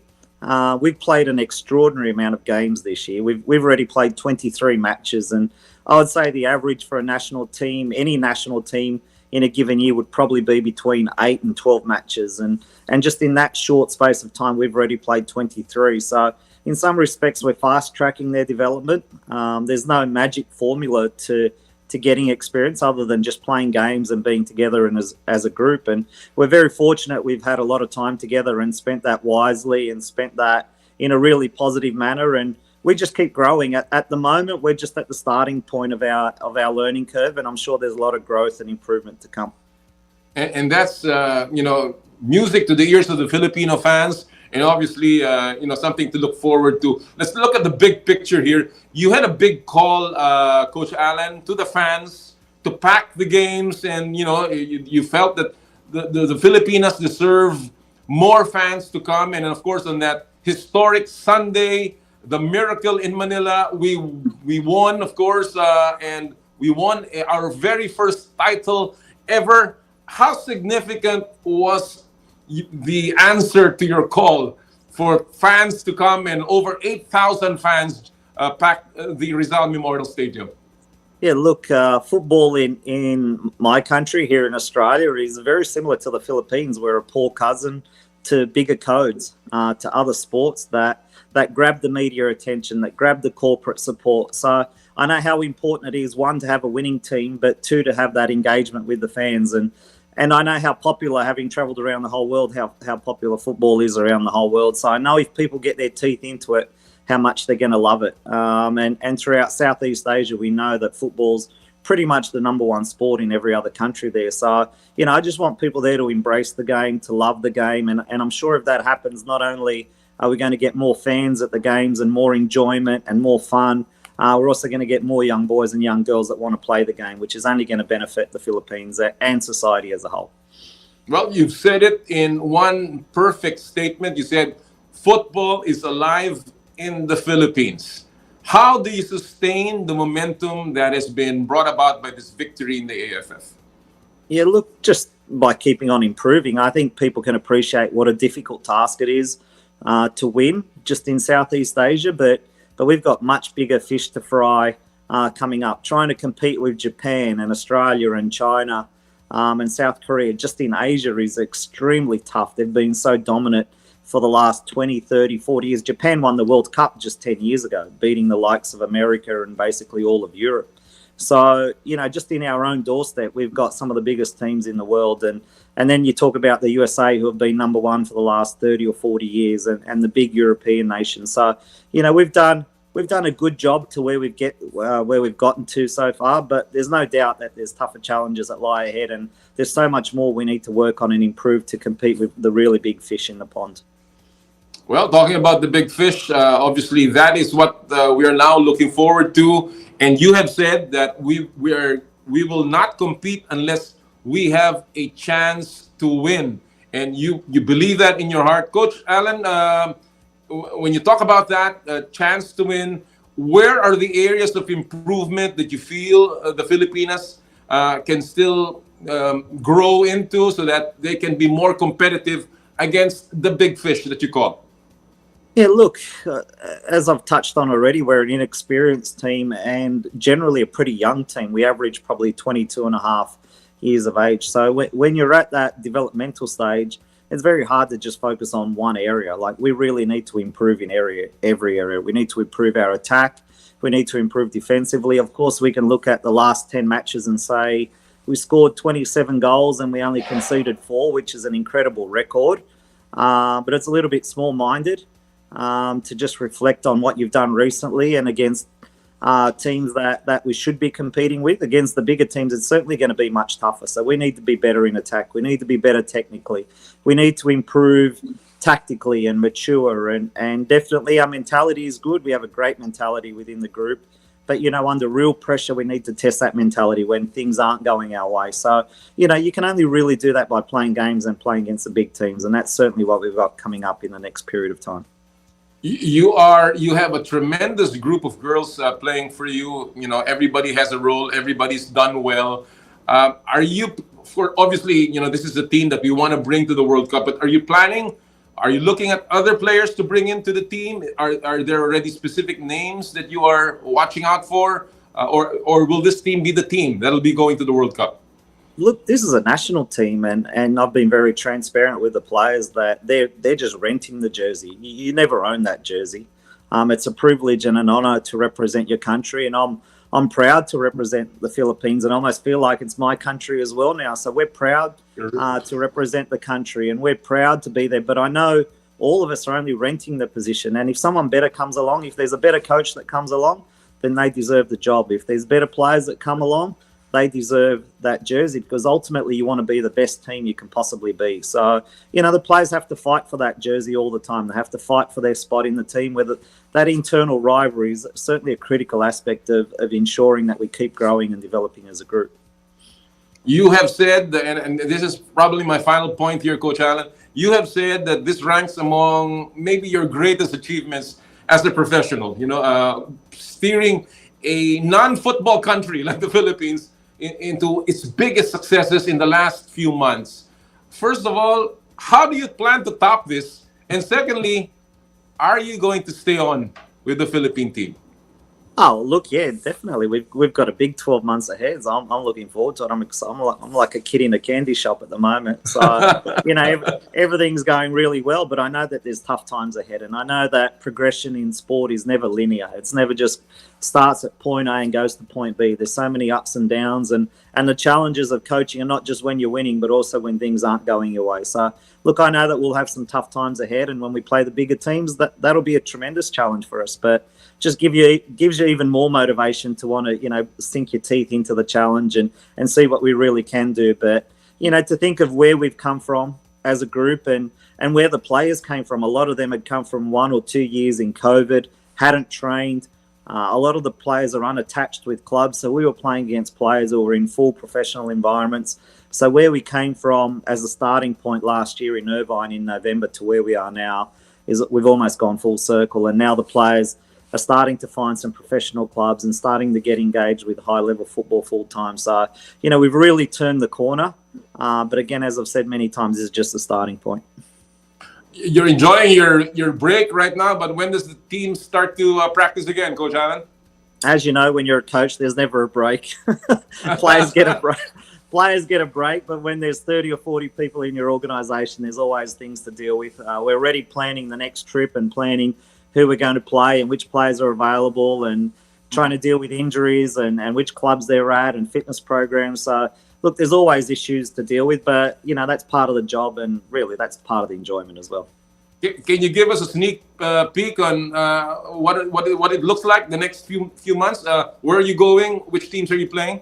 Yeah, look, the next window in late August, September, we're actually just on the phone at the moment in the last 24, 48 hours trying to finalise that. We've had a little bit of a disruptive process with that in the last week or so. So hopefully that gets finalised this weekend.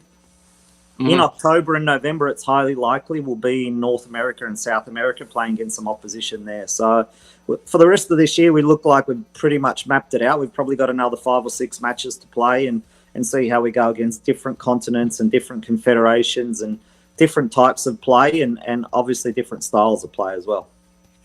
I admire what you do. I love the fact that you love the Philippines, and I certainly don't envy your job, but I salute you for all that you've done for the Philippine football, and I wish you all the best in the next coming months with the Filipinas. Congratulations again, Coach Alen, and thank you for always being there for the Philippines.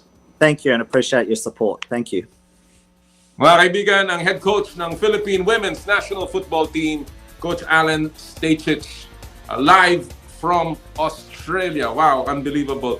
And again, that's the kind of program, that's the kind of support you want, that's the kind of commitment and devotion that you want from coaches, from officials. Alam mo sa akin, isa lang dapat na nagtitimon. And I think Coach Alen has done a tremendous job. Huwag na makialam ang napakaraming tao. I think it's time for us to just let someone take over all of our sports. And in fact, especially in sports that are very popular to us.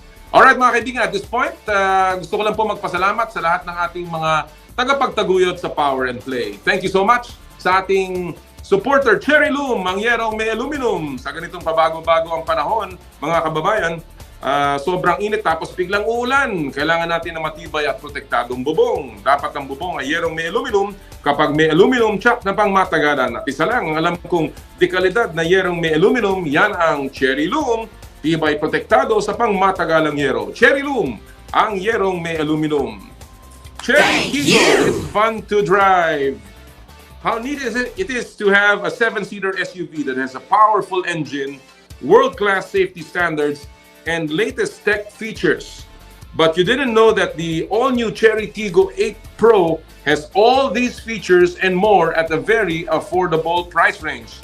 Cherry Tigo 8 Pro is equipped with a 1.6 turbocharged gasoline direct injection engine, an advanced driver assistance system, and 12 other safety features, including door opening warning, forward collision warning, and adaptive cruise control. The flagship Tigo 8 Pro allows you more control of the wheel. What's great is you can also join the green revolution with Cherry Tigo 8 Pro plug-in hybrid electric vehicle or PHEV. With just 3 hours of charging to full battery, you can already drive up to 95 kilometers using electric driving only. If you run out of electricity, you can always switch to gasoline. So no worries about running out of power. Enjoy, book a test drive now via www.cherryauto.ph or visit a Cherry dealership near you. Cherry Tigo, it's fun to drive. Thank you! Chooks to go! Ang nag-iisang manok ng bayan. Subukan ang kanilang pinakabagong oven-roasted chicken na mas pinasarap dahil sa nag-uumapaw na flavorful chicken juice. Try also Chooks, the first dine-in restaurant ng Chooks to Go sa Lipa, Batangas. Chooks to Go! Ang nag-iisang manok ng bayan. Thank you! True religion is in the Philippines, where passion meets power. Experience it firsthand. For your best style choices, visit True Religion at Conrad S. Maison, Mall of Asia Complex, or Resorts World Manila, or at the Hacienda Designer Outlet, Silang, Cavite. True Religion, where passion meets power. Thank you! Joyride, ang bago ninyong kasundo. Magpadala with confidence kahit para sa negosyo o personal bulk deliveries man yan. Kayang-kaya yan i-deliver securely with Joyride. And of course, try their Joyride motorcycle taxi at the latest, yung Joyride car. So download the latest Joyride Super App now. Thank you! Elms Seafood Paluto, the latest offering of the Elms Resto Bar Group, located at Unit 2, ground floor, Talia Bistro, Ever Commonwealth, Quezon City. Enjoy their delectable seafood menu in a relaxed, casual dining atmosphere for your salo-salo seafood meal. Elms Seafood Paluto. Skin, your face and body anti-aging center, with branches at Alabang Town Center and Green Hills, San Juan. For your skin assessments and treatment, schedule, call 0917-890-1640 or 0977-809-8886. Asea Subic Beach Resort. Experience the getaway that you deserve and drive into limitless happenings, rejuvenating experiences, and gastronomic adventures. Asea Subic Beach Resort. And of course, Power and Play is powered by Smart. Live Smart! Maraming salamat po sa lahat ng ating mga tagapagtaguyod ng Power and Play. Tuloy-tuloy po tayo mga kaibigan, ha? At bago po natin ipakilala ang ating susunod na panauhin, magbalik tanaw muna tayo this week in sports history.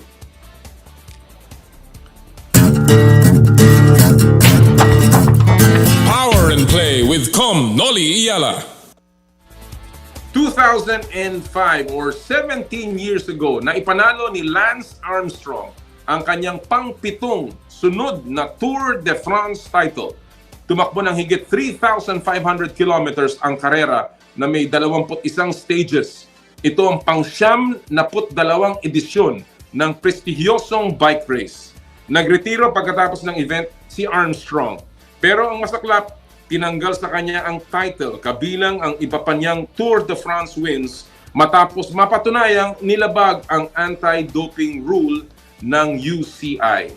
Lance Armstrong wins a 7th straight Tour de France title before being stripped of wins due to doping this week in sports history. Naku, talagang masakit yan, ha? Yan nangyari kay Lance Armstrong yan. Ating pong natutukan yan. But of course, maraming natuto at naging malakas ang anti-doping in all of world sports. So again, mahalaga talaga ang pagpapanatili ng magandang training and of course, ang magandang mental state. Alright, at this point mga kaibigan, ready na tayo to feature our featured guests. Inaantay pa natin. So mukhang abangan natin muna ang ating guest sa ating susunod na In the Spotlight. Ha? Pero pasok po siguro muna natin yung ating paborito din pagdating sa viral videos at saka trending topics sa larangan ng palakasan sa ating Stop and Pop moment. Power and Play with Comm Noli Iyala. Ito pong Stop and Pop, ang ating pong tatawagin dito sa ating latest video na to na nahalukay ng ating producer na si Mike Santillan at saka ating writer na si Chester Fajardo. Ito po, ang tawag dito ay Dream Fight. Ba? Bakit Dream Fight? Dahil ito ba parang Muhammad Ali Joe Frazier? Ito po, ang video po natin ay tinatawag nating Dream Fight, hindi po dahil nagbabakbakan ng mga bigating world champions. Ito po ay dahil ito po ang unang professional pillow fighting league. Pillow fighting championship Ganito siguro yung mga eksenang iniisip sa sleepover kapag nagiging competitive na ang hampasan. Ang good news, at least may baong unan kapag na-knockout. Talagang dream, good night ang dating sa'yo pagdating sa PFC, Pillow Fighting Championship. At yan din po ang ating Stop and Pop moment sa Power and Play. Nakakatuwa, no? Dapat ganyan, pag nag-aaway, siguro pwede si Tab Baldwin at saka si Paal Panlilio, ganyan na lang, hampasan na lang ng unan. Kesa magturuan. Alright mga kaibigan, it's time now to bring in our feature story in the spotlight. Power and Play with Comm Noli Iyala. Our feature story today in the spotlight is an athlete who's given us a whole lot to celebrate. She won the gold in the 2022 World Games in Birmingham, USA, beating a world-class fighter in karate. And today she joins us live on Power and Play. No other than our karate gold medalist in the World Games, Junna Tsukii. Good morning, Junna. Good morning po. Thank you so much for joining us today sa Power and Play. First time mo dito and we're very happy to have you here with us today. Una-una, Junna, how does it feel to finally be a world champion na matagal mo nang pinapaplano? You know, it's been an up and down year in 2021 and here finally you are a world champion. Opo. I was aiming for the world maybe since 5 years ago. So I starting my training since 4 years ago po. And then I won sometimes like a world standard tournament, like a Premier League. It's similar. They participate from the top of the world. Pero of course the world games is different titles. So I'm very happy because this world games is always one times in every 4 year lang. So it's not every year. So I'm so happy to finally I got this title. Alam mo, nakakatuwa because sabi mo nga, no, you won, you started karate as early as 7. You won a bronze in the Kumite in 2018 sa Asian Games in Jakarta. You won a gold sa Southeast Asian Games noong 2019, of course, dito sa Maynila. Then in 2021, up and down, no, you competed in the qualifying for the Olympics, na-eliminate ka by a Bulgarian in June. In November, you lost in the second round sa World Karate Championships. And then, of course, in December, nanalo ka ng silver sa Asian Karate before winning the gold in the World Games. Ano ang rason? What has been the particular reason, Junna, dito sa parang pag-akyat ng form mo since December nung nanalo ka sa Asian Championships? Dahan-dahan parang gumanda yung performance mo. What has been the key for your success? Opo. Of course, when you lose, it's very pain. Sometimes you want to stop to your work and just relax na lang.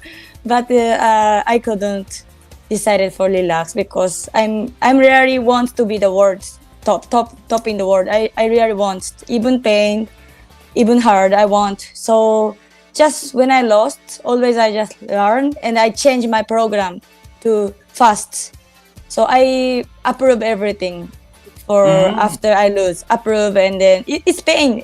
If you approve your weakness, so it's pain, but just improve and then keep your process, and also I have many supporter like coaches and federation, PSC, POC from my countries and my family, friend, all people support when I stay in a hard situation. So it's Very interesting na sinasabi mo, you change your training and talagang napakahirap. It was very difficult for you to go through that. In terms of your mentality, Junna, was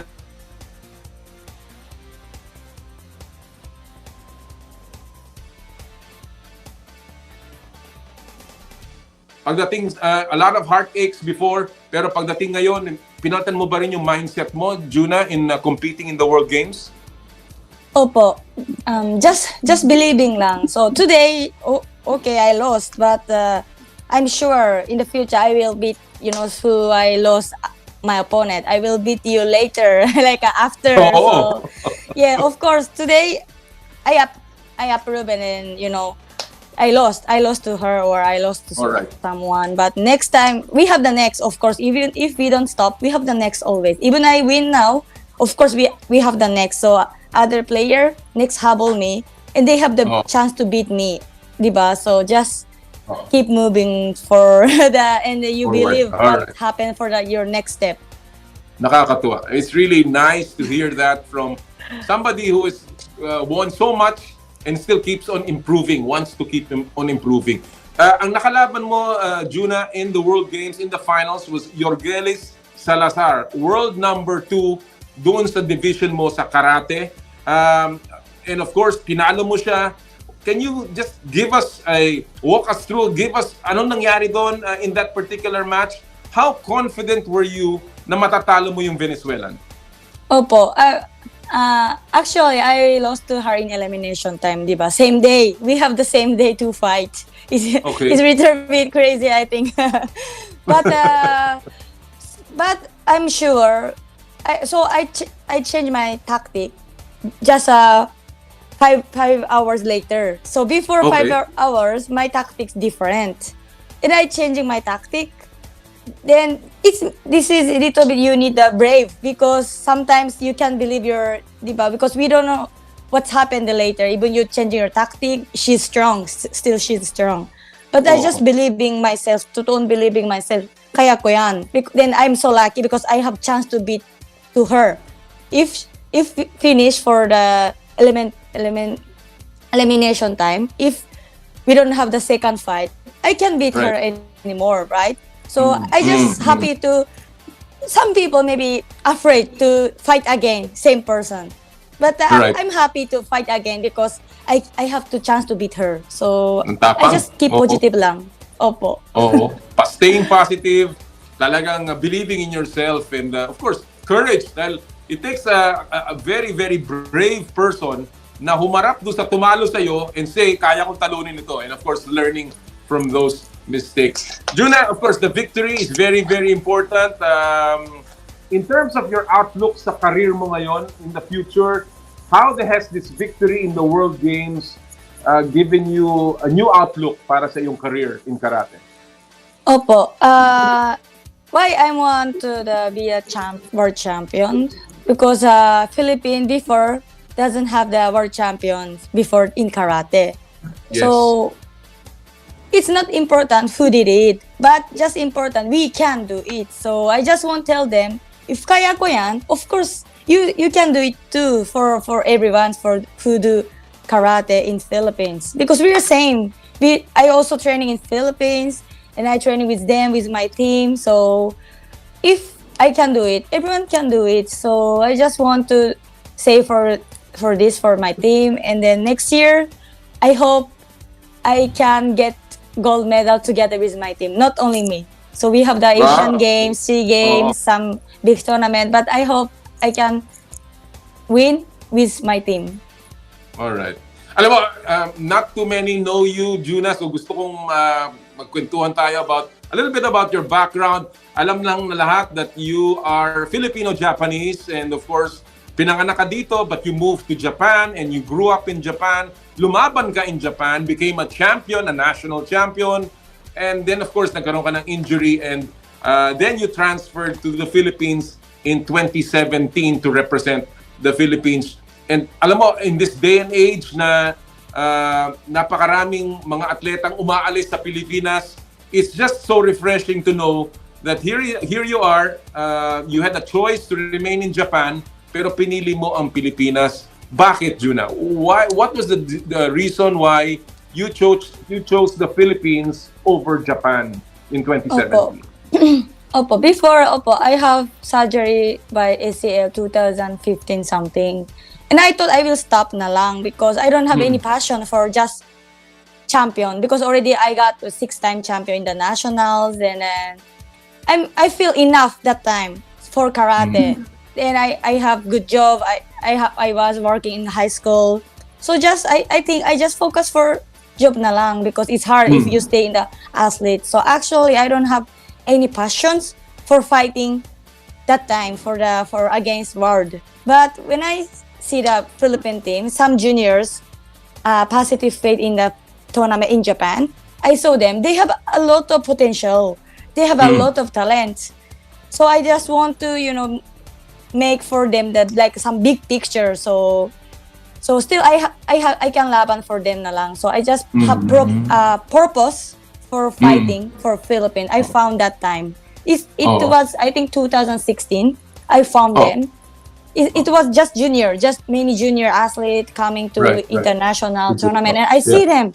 They're so awesome. They have talent, but if no senior to like a role model, if they cannot see the we can be the world champion, right? So they can believe it. So I just want to guide for them how to be a champion for Philippines, because Japan we have before. So I just found out purpose for Philippines. Wow, very inspiring, and of course itong pagkapanalo mo is also very inspiring. You've been an athlete sa Japan and now you're an athlete dito sa Pilipinas. Tell us, Junna, anong difference? What is the difference between being an athlete there in Japan and being an athlete here in the Philippines? Meron bang advantages na nakuha ka coming over, or maybe disadvantages as well? For Japanese karate athlete, they have it's so traditional. I think 500 years ago, like we have the history of karate, diba? Right. So already we have the system for karate. We have the traditional system. But for Philippines, maybe some Japanese teach first, some Japanese teach karate for them, and they love karate, and they now continue to keep running karate. So I think still just kulang, just history or some system lang. So I just want to help or support this system lang. So how you make your body for prepare for karate move or something. But for what I run Philippines, totoong Filipino is always enjoy. we Japan, happy lang. Yes. Always be strict. If you lose, we crying, and then if we always too much think. But in Philippines, even you lose or win, they so enjoy. They love karate. So when I saw this, I'm so happy too.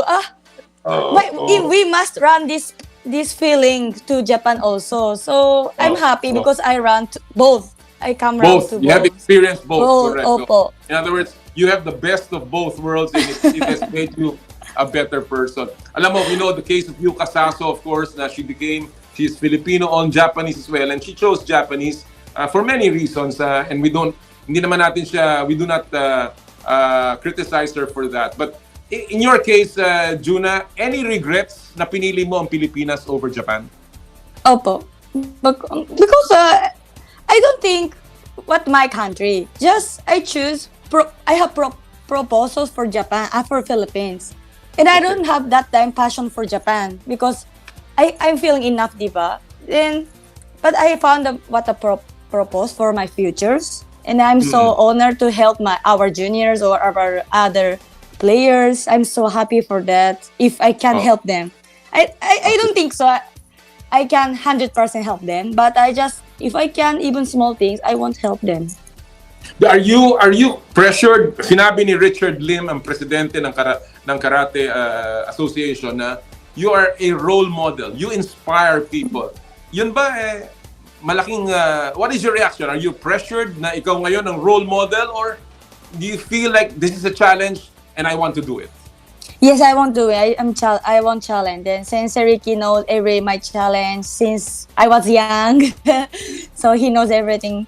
But I want, because that's my responsibility, because my age is no more young. I'm 30 years old, diba? So it's our responsibility. And also I run a lot of running from the other people before in Japan or Philippines. So I want just give or pass for next generation. And then we have this circle to like a positive circle, diba? If we can.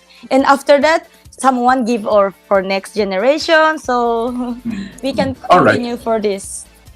Very interesting. What are your plans now, Junna? Ano bang pinagpaplanuhan mo? Are you looking at, as you said, you're 30 years old. How long are you going to be competing? Do you plan to compete again or try to compete para sa Paris Olympics? What are your plans? Actually, we don't have Paris because karate. Oh yeah, that's right. Wala kayong karate sa Olympics. Alright. So, what are your immediate plans then? Yes. Opo, we just waiting for Los Angeles information because they try to put karate again. So if they have Los Angeles, of course I challenge because I still can play. But if no Los Angeles, let's see what's up. But just I always focus this year because if you think future, sometimes you cannot see your front. Right. So I just focus now. Next year lang, because we have Asian Games, SEA Games, and World Championship. And Asian Games and SEA Games is very important for for our country. So I want to Very really good. focus for two of these. And of course, they have the chance again to win in the World Championship.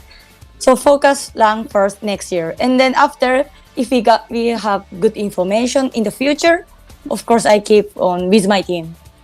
Natutuwa ako sa iyo because you are very focused, you are very very committed, and of course you are devoting all of this to inspire many young people to go into karate and also to look to look forward towards a better future in sports. A lot of people, Junna, may mga atleta ngayon that are coming back to the Philippines. We know the story of Kayla Sanchez, yung Phil Canadian, na ngayon has decided to become to swim for the Philippines kahit na lumangoy na siya or competed already for Canada, and now she is going to compete for the Philippines. You are an example of another Filipino na may dugo na has decided to take up competition for the Philippines. What is your advice sa mga Filipino na may foreign blood? What is your advice to them in terms of competing for the Philippines? I'm so surprised and happy for when I came to Philippines. Of course, even I couldn't speak Tagalog. Konti lang, pero hindi masyado, di ba? But yes, they really totoo support you. Just only we same Filipino. They say, Filipino ka ba? So I'm proud of you. I'm chilling you. Even I met like other country.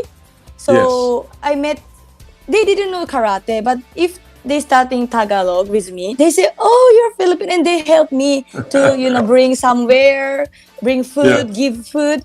So this is really Filipino culture. I think they really support same, kabayan. So even Japan, when we sit together in Japanese, of course we recognize, but we not talk too much because we are shy. But in Philippines, they kindly and then take care of you. So if you want to the fighting for Philippines, you can feel really your kabayan with them. So I'm so happy and I'm surprised too. I didn't know that before. Nakakatuwa. The fact that you feel that from the Filipinos is really already a good connection, and I'm just so proud of what you have done, Junna.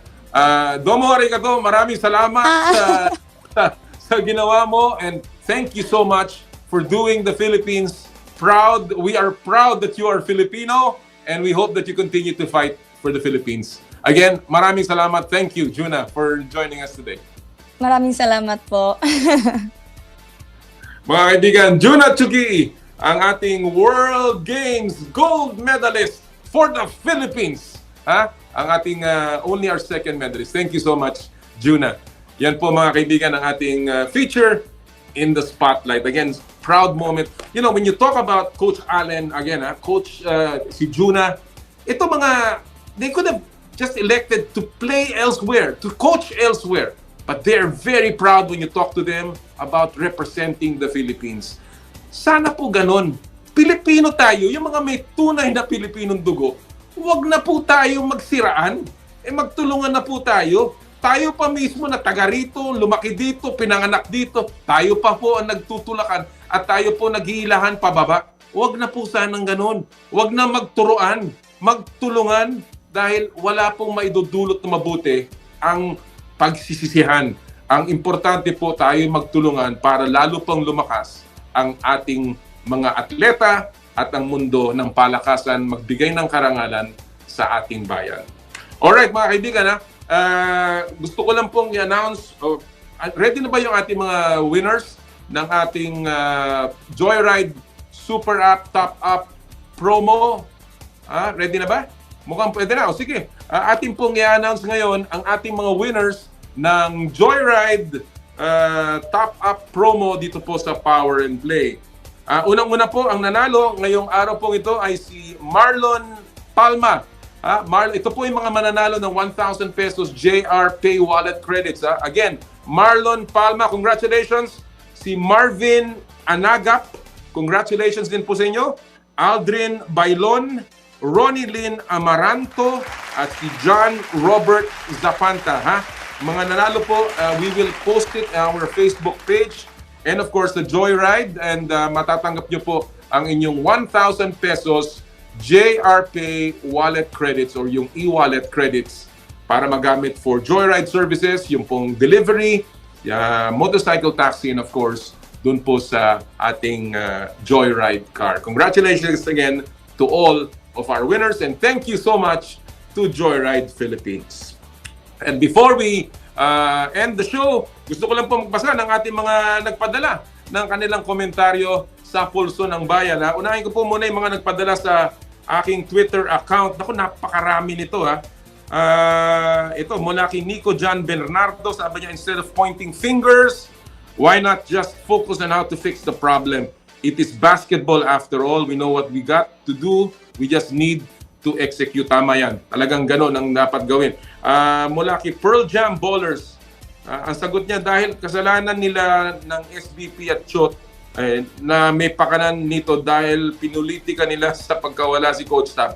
Dapat, hindi, wag naman po tayo manawagan ng pagre-resign. Tayo, hoy, mahilig sa ganyan. May problema, ayusin natin. Pero hindi rin po tama yung nagsisisihan. Mula kay Inside PH, super disagree. Availability of national team players should be the responsibility of the SBP and not the coach. The federation should also learn how to take accountability for their actions. Tama po yan. In fact, the SBP has the authority na magbigay ng clearances kung gusto lumipat ng isang player. Kaya hindi ko po maintindihan bakit mawawala ang isang player na walang pahintulot ang federation. Marami pa po nagpadala. Wotsky Carillo, sabi niya, no, kasi ang pinaka-reason naman na talaga ay kulang sa preparasyon at paiba-ibang players sa bawat tournament. Tama po yan. Medyo talaga naghahanap lang tayo ng kombinasyon. Mula naman sa Facebook, marami rin po nagpadala. Si Emmanuel Penson, hindi ako sangayon sa sinabi ng SBP na si Coach Tab ang dahilan ng nararanasan ngayon ng Gilas Pilipinas. Una, may pagkulang ang SBP na makumbinse lahat ng mga stakeholders ng basketball league sa Pinas. Marami pa po siya nasabi. Si Tano, sinabi niya rin, hindi, wag naman to. Wag na natin banggitin yan. Yung pagiging commissioner ng PBA, wala na po tayo dyan. Leon Cruz, no, it's not Coach Tab's, it's him and the leadership of SBP that is the one to be blamed. Wag po tayo magsisihan, pero sabihin lang natin kung anong dapat natin gawin. Remember, Coach Chot also refused to coach the previous window club over country. Sabi ni Justin Misagal, totally disagree. Ang sistema ni Chot Reyes at politika sa SBP ay rason kung bakit bagsak ang Gilas Pilipinas ngayon. Hindi naman po. Siguro talagang nagkataon lang.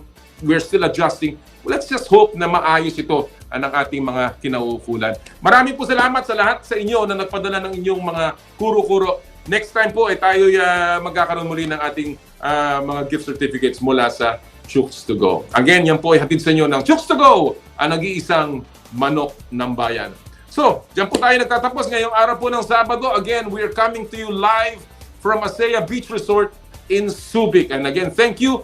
Pumunta po kayo dito. Enjoy the beautiful weather and the facilities of Asea here in Subic. Sa ngalan po ng lahat ng aming mga kasama dito, lagi po namin sinasabi, bawal ang masungit tuwing Sabado at sa lahat po ng ating gawain, ad maiorem Dei gloriam, all for the greater glory of God. Kami po ang 1PH, teleserbisyo para sa Pilipino. Susunod na po ang inay ko po. Happy Sports Weekend mga kapatid! More power, more play.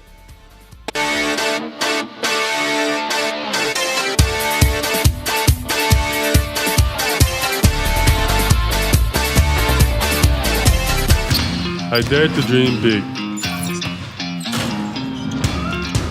to be a voice of my generation, to inspire resilience in the face of roadblocks.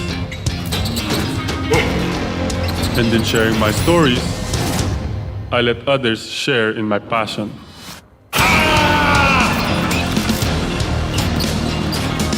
Follow Kai's stories on Twitter and share yours with Smart Double Giga Stories.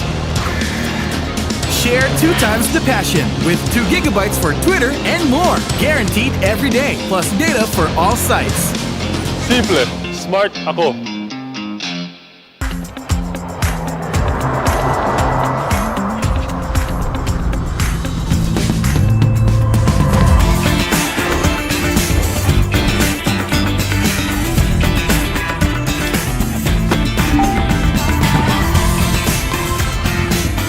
Alex?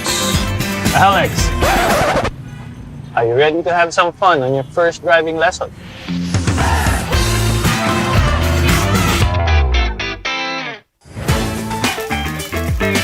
Nag-uumapaw sa real chicken juice. Naswak sa panlasa ng buong pamilya. Available in sweet roast, pepper roast, at harissa roast variants. Chooks to go. Masarap kahit walang sauce. Tawag na sa Chooks to Go Delivery Hotline 8687-1010 o online sa chookstogodelivery.com or via GrabFood at Foodpanda.